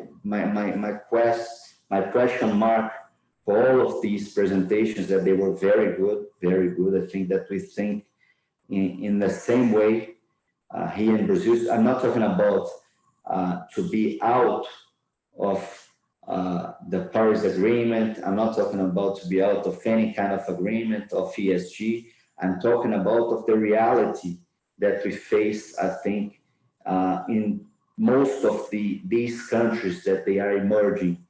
So when some countries, they are talking about IoT, new technologies, healthcare, I think this, for example, is useful, and we are not going to get back. We can nowadays have video conferences, calls. Perhaps we're gonna decrease all of the trips that we have to do doing business just with the video conference. This is super nice. I totally agree with you, Mr. Bakr. You are totally right. But I think there are some gaps in different economies that we have a lack of 20 years here in Brazil, you understand? So we have to, first of all, put the bar here, and then we go about other kind of technologies, changes. This, I think it happened in China. Perhaps even in China, they did, nowadays, I think China is not an emerging market. China is, for me, it's the biggest economy. It passed already the US. And of course, they have all of their issues, but I mean, you cannot compare these countries such as Brazil. Russia is not the same, but I mean, Brazil, Latin America, we are talking about a different system. And these economies, they need more to be more stabilized in order to go for a next step, you understand? It's something that perhaps, I think even Europe, they will need a lot of, for example, gas for a long time. Russia, it's the first supplier and the main supplier of gas from Europe. So what I'm trying to bring to the table, it was not supposed to be my presentation, but with your two presentations, I like it, and I wanted to discuss a little bit about that for you guys to understand how it works here in Latin America. I'm talking more about Brazil, but we can talk about Latin America. To do business here, it's something a little bit different than you to do business in the US and the UK. Even in the Emirates, I think it's different, and it's similar, more similar a little bit to Brazil. Africa, I think I lived there in Namibia. We had a field there in Namibia. In Africa, it's totally different. Either if you go to Angola, if you go to Namibia, if you go to South Africa. So these comparisons, it's very, very tough to say that we are going for a next step and it will be different. I think each and one country has its own moment and its own necessities, which are totally different. And just to finalize, because I think that I'm not going to be that long, here in Brazil, for example, I invest a lot in oil and gas. I have one company on the oil and gas industry, the largest independent oil and gas company here in Brazil. I invest a lot in renewables either, but all of the renewables that I invest, it's solar plants. I have direct PPAs with the industries. What I'm trying to tell you guys, this is not for the system. This is more for some companies that I have PPAs, and we have a one-to-one direct relationship. So what we will have in the near future is the gas from the pre-salt, because Brazil, it's a country that it has a lot of natural resources. You can talk about salt, you can talk about food, you can talk about mining, you can talk about oil, gas, etc. But the gas, it will grow a lot with the gas from the pre-salt. I don't know if you guys are familiar with Brazil, but here in Brazil, what we have the gas from the post-salt, the oil from the post-salt, which is the shallow water fields. And nowadays you have the pre-salt fields, which means that you have fields that have producing per day 1 million barrels per day, perhaps one field, just one field. And in these fields, you have a lot of gas either concentrated with the oil. So from nowadays, what we will need in Brazil is not just about the commodities. We will need the gas, but we will need the infrastructure which comes from the gas, the pipelines onshore, the power plants to generate energy, do you understand? So when you have this kind of countries such as Brazil, we are talking about a country that is virgin. So it's difficult to talk with countries that they have already, they're talking about new technologies, etc. We have to do all of the infrastructure to take this gas and to bring the LNG from Russia, but to take this gas from the pre-salt, do the infrastructure with the pipelines, bring to the field, put a power plant energy, generate energy. So it's something that we are building a country. If I'm going to talk about sanitation, it's the same thing. 30 to 40% of the country, if you go from the middle of the country to the up of the country to the north of the country, don't have any kind of sanitation. No water treatment, no potable water. We are bringing some companies from Israel trying to desalinize the water, trying to do the water treatment, to bring water to the people.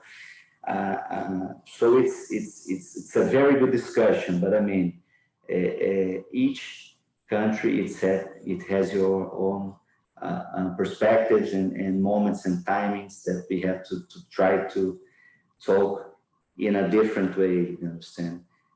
That's my view, and I think that some of the countries in the Middle East, either they pass that, even though they have all of the oil that they have, but this inequality it has in many countries abroad.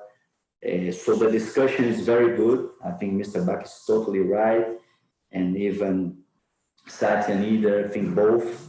But I think we should try to put the question mark how we can work in a total integration among the countries, not just countries which are very in well-developed industries, but these countries that they have a gap. Perhaps we are in the 20th century, not in the 21st century, you understand?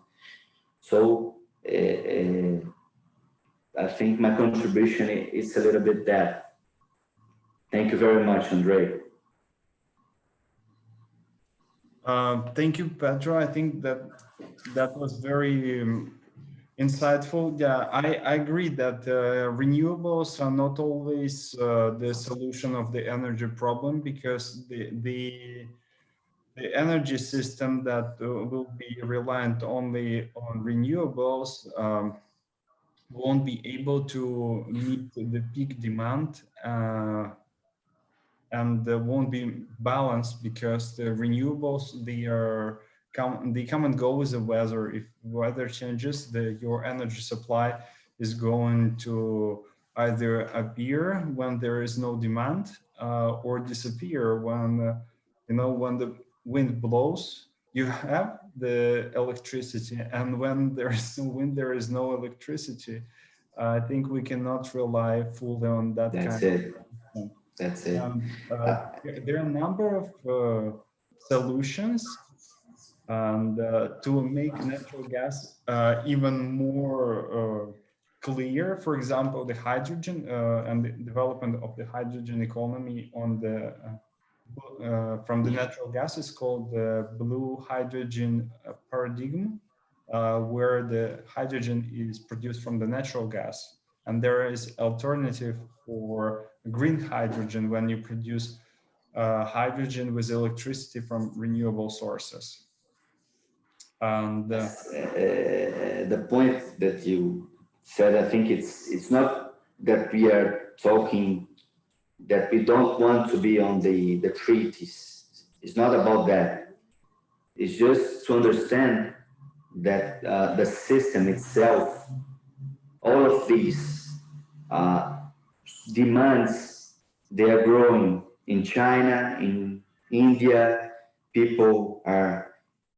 going to need more food, we're going to need more products, we're going to need more everything. So if we grow in a very fast way, it's impossible for you, because all of these people, they will need energy. So at the end of the day, this energy has to come from somewhere. I mean, it's impossible for you to supply all of these demand with just the renewables. I mean, the renewables is very nice, but you have to have a flexibility and then a middle term, such as the gas, the hydrogen, even the oil. For a long time, I think it will be the oil. The problem, of course, it will be the price, because it's not that we don't have the oil anymore. We will have always the oil. The problem is economically. If the oil will be $30 a barrel, economically for you as a company, if it's not economically, you're not going to produce it. But I mean, the oil, it will be always there. The point it's the entrepreneur will take a look at the risk and return. But I mean, you cannot sustain the system with just the renewables. That's my point here, and try to make I think we can all agree at this point in time, we don't have a technology to fully operate on renewables. I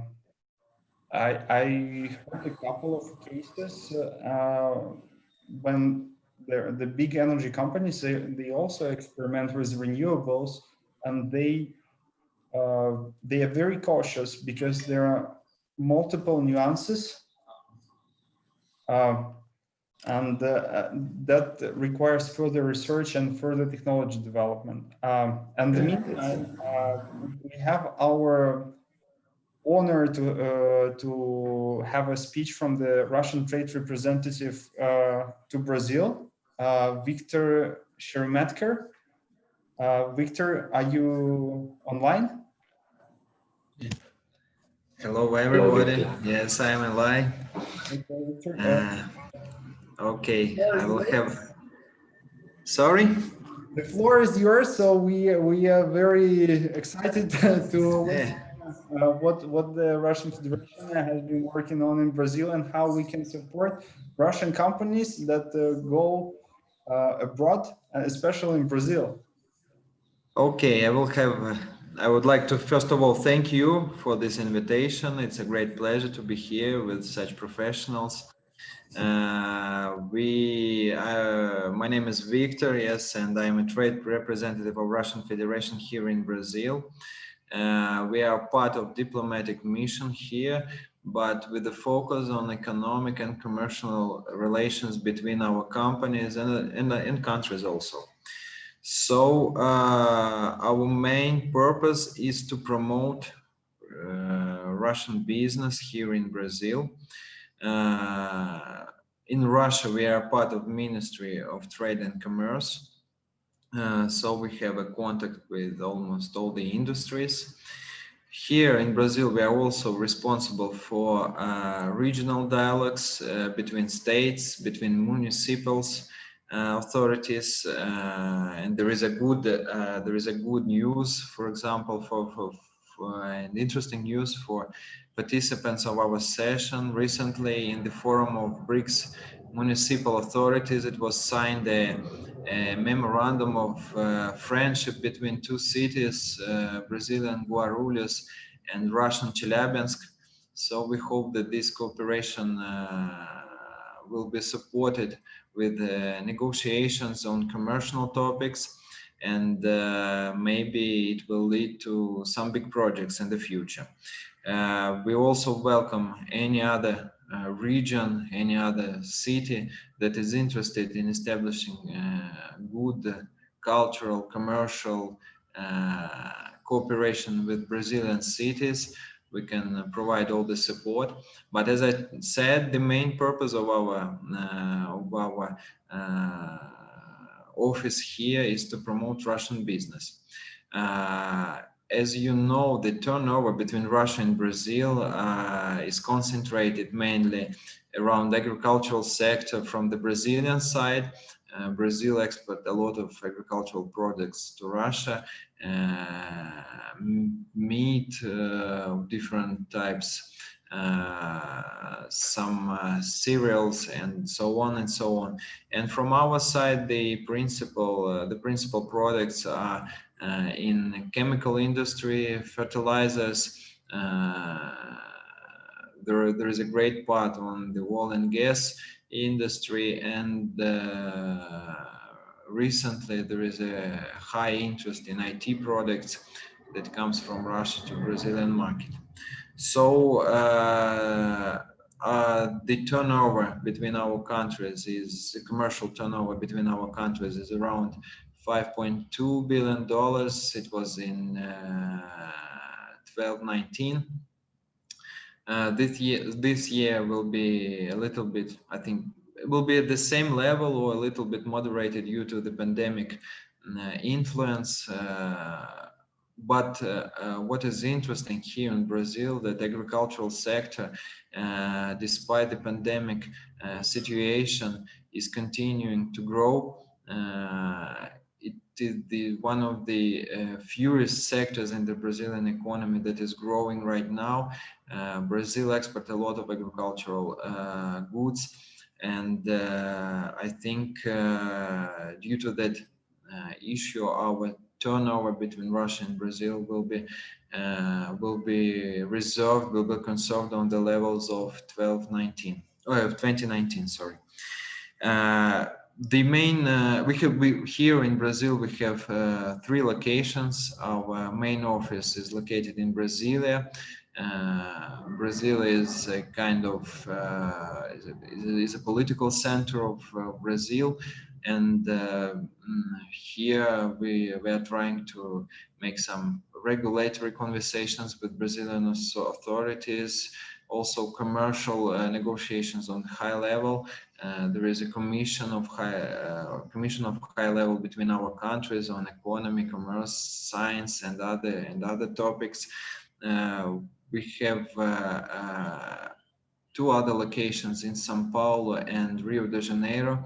As you know, Rio here in Brazil, the capital is an energy capital of Brazil.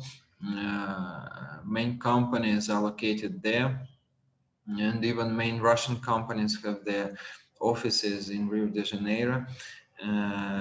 So the technologies that are used to get oil from the sea is highly advanced, and Brazil has a good technological level in this area. São Paulo is an industrial capital. More than 30% of GDP is concentrated in the state of São Paulo. So it's a very big and very strong state with all types of industries, with a lot of incentives in the fiscal area, in the economic area. São Paulo welcomes all the companies from all over the world, and the positions of the state on the international arena are very strong. So how we work, we receive the information from Russian companies that are interested to find their markets here in Brazil. We make an analysis. We provide all the necessary information regarding the regulation items, issues, and in the end, the company take a decision whether it wants to participate or not wants to participate in the projects in Brazil. And after that, we provide full support from trade missions, from information support, participations in congresses, in exhibitions here in Brazil for our companies. We are also welcome, as I understand here, is an international participation in this session. We are also welcome international projects with participation of our companies. For example, if a Russian company will take part with an Indian or any other country here in Brazil, we can also provide all the necessary support for that cooperation. So it's something like that. If any questions, if any suggestions, you are welcome. And as I told, it was a great pleasure to participate in such professional session here with you. Thank you very much. Yes, Victor, we actually have a couple of questions because Dr. Zaid earlier spoke about public-private partnerships, and I know that New Development Bank is now very active in Brazil. They are just recently provided a loan to help the Brazilian government to handle the COVID situation. And New Development Bank is also supporting the industry projects. So do you have a cooperation with a New Development Bank as a part of, as a new international financial institution?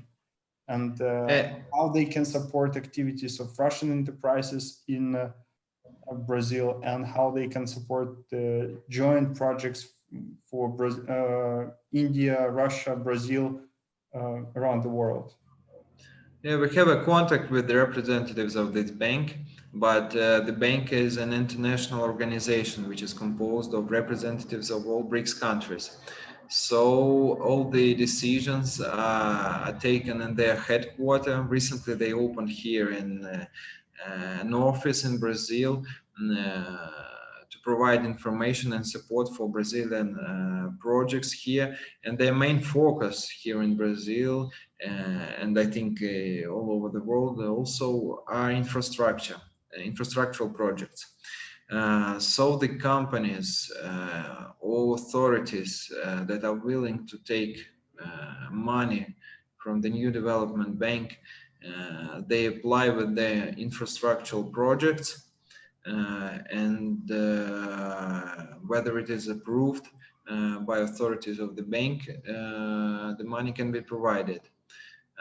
So the first step is to find a project and to provide the office of the Brazilian office of the New Development Bank with all the necessary information for them to consider it for approval, and then you can opt for the money loan. So as I mentioned, it's an international organization. It has an international status, and they have their own policies that the trade mission is not possible to influence, and we are not influencing their opinion. Because at the end they're also kind of a bank of development with a commercial theme, with a commercial issue. So they need the project to be to provide a return on the money that they give, and in the end it should be in the area of infrastructure. I know that there are a big interest from Russian commercial banks to start the operation or start financing the projects in Brazil, but they face the big issue with the Brazilian market because they don't have a physical presence. And with this international New Development Bank, they are going to open an office in Moscow soon, and they already have office in Brazil. Maybe that can be a trigger for for projects and for further cooperation, because we can have a face-to-face interaction with the New Development Bank in Moscow, and the colleagues from Brazil can have a present on site of the project in Brazil. I think this question is better to rely to the representatives of the New Development Bank, because they have more information on the policies that they are trying to introduce here. As I told, in my understanding, personal understanding, that the bank is an international authority that have its own KPIs, its own, and is planning its own performance. So it's possible to establish cooperation with commercial banks. I think it's possible.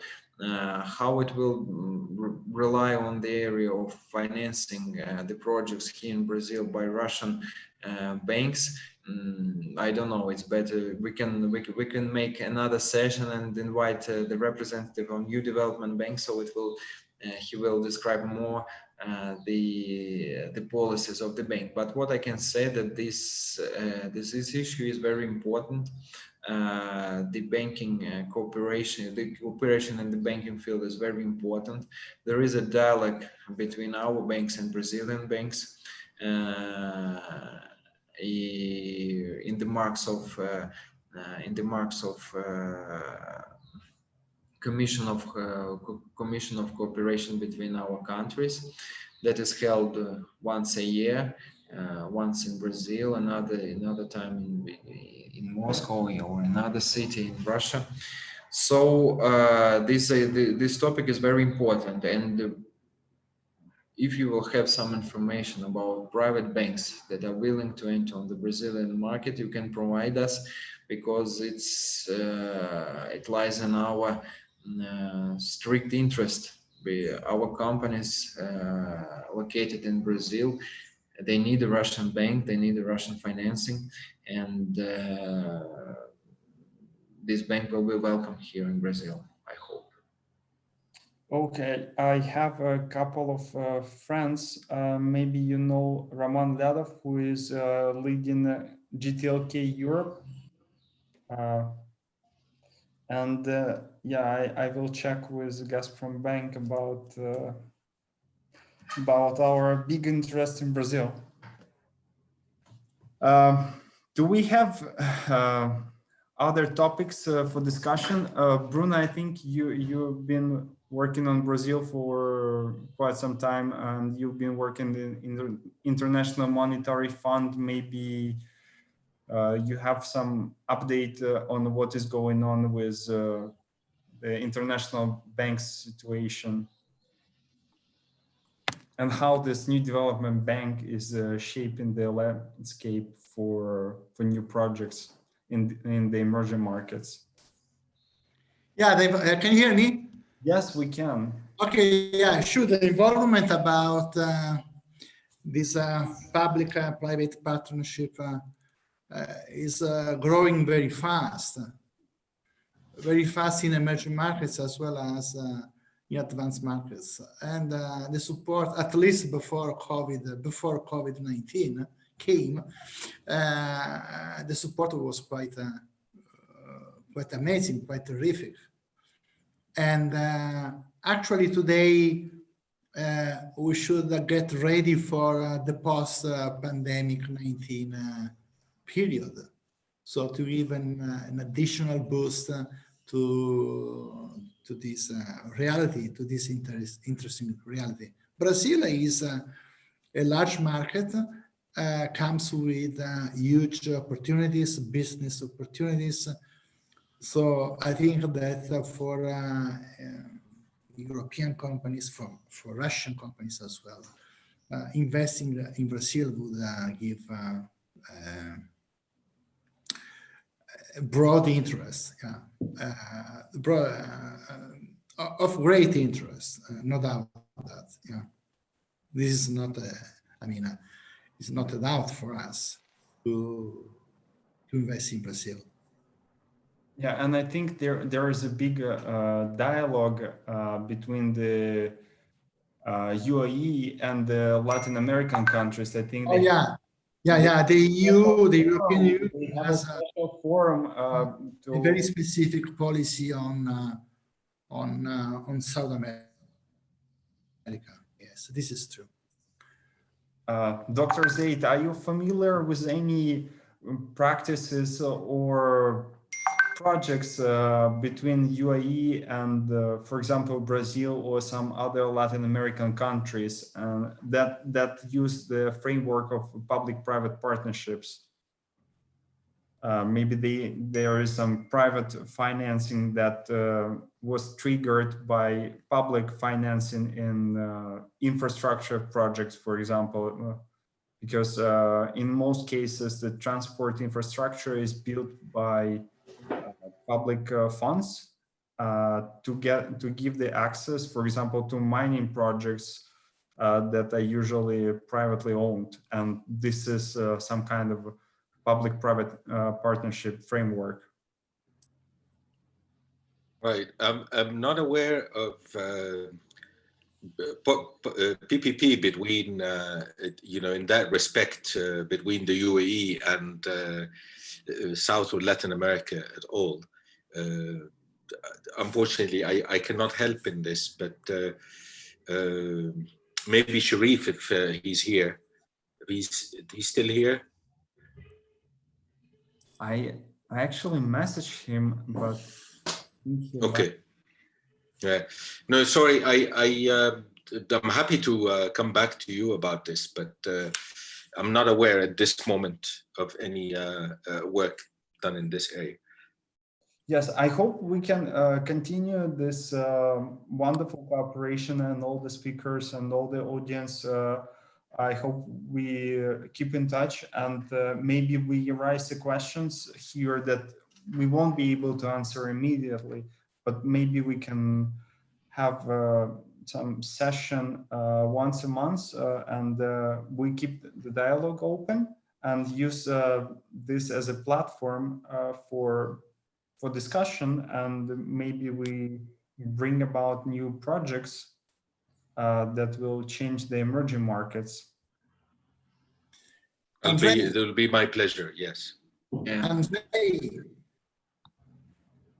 Yes, Bruno? Yeah, and I think at the center at the Ural University would be a great platform for discussing and confronting with all these issues, economic issues.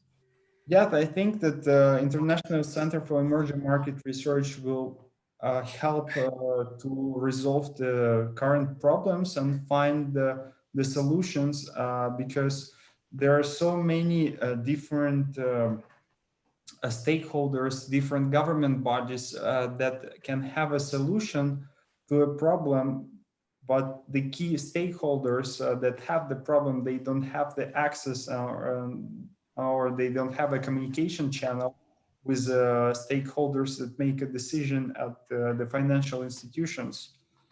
And I hope this panel will bring about the new cooperation in the emerging markets, and we start projects and drive the projects that will help shape the emerging markets and improve the well-being of the nations in the emerging markets. I think we can have maybe 10 more minutes. We actually we need to finish soon, but we can have a couple of more questions from the audience if there is any. And if there is no, maybe there are some questions from speakers to your fellow speakers.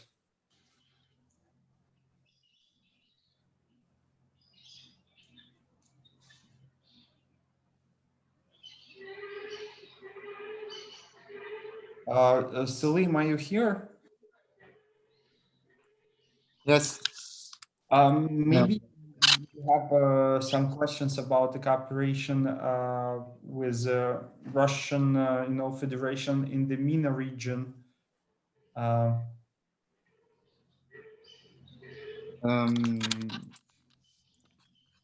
As you may know, I'm involved in the MENA region from a business point of view, and also as a research and analyst for the League of Arab States. What I know that Russian presence is increasing in the region, And we noticed that with the recent summit that President Putin has organized in Sochi for African countries and North African countries.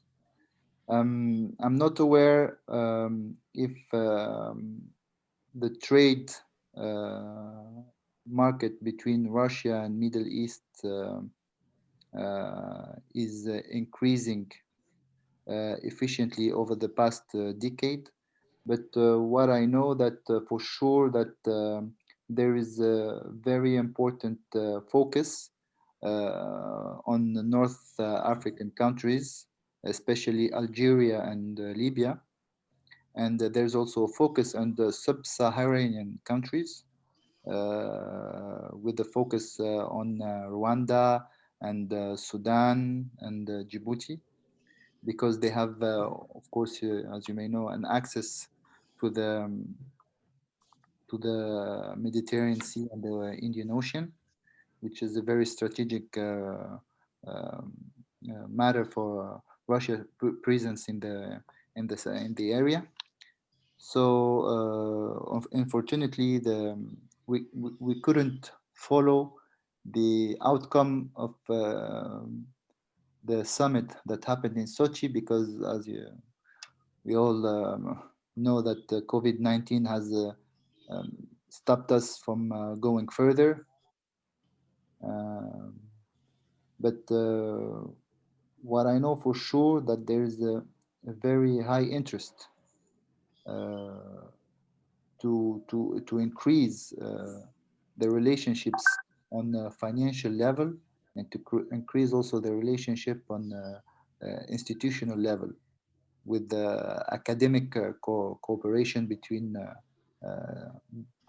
these countries and Russia. I know that you have been discussing a lot during this event about the relation between Brazil and Russia, and I wanted to know if I had a question regarding you, Andre. Maybe you are aware about some future investments or future interest of Russia, especially in North African countries?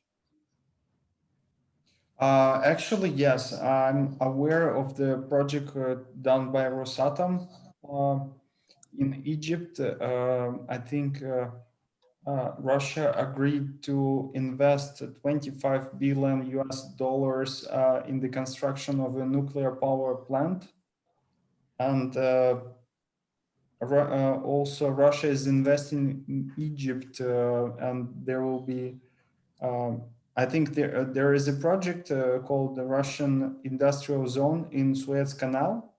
Yes. And there are several Russian companies that already applied for the residence to build the production facilities in this zone. And that's also additional 7 billion US dollars that Russia committed to invest in Egypt. And that industrial zone should provide access to the African markets for residents of the zones. That can be Russian industrial companies, it can be ICT companies, and other participants from other countries that would like to join. I think they're also welcomed.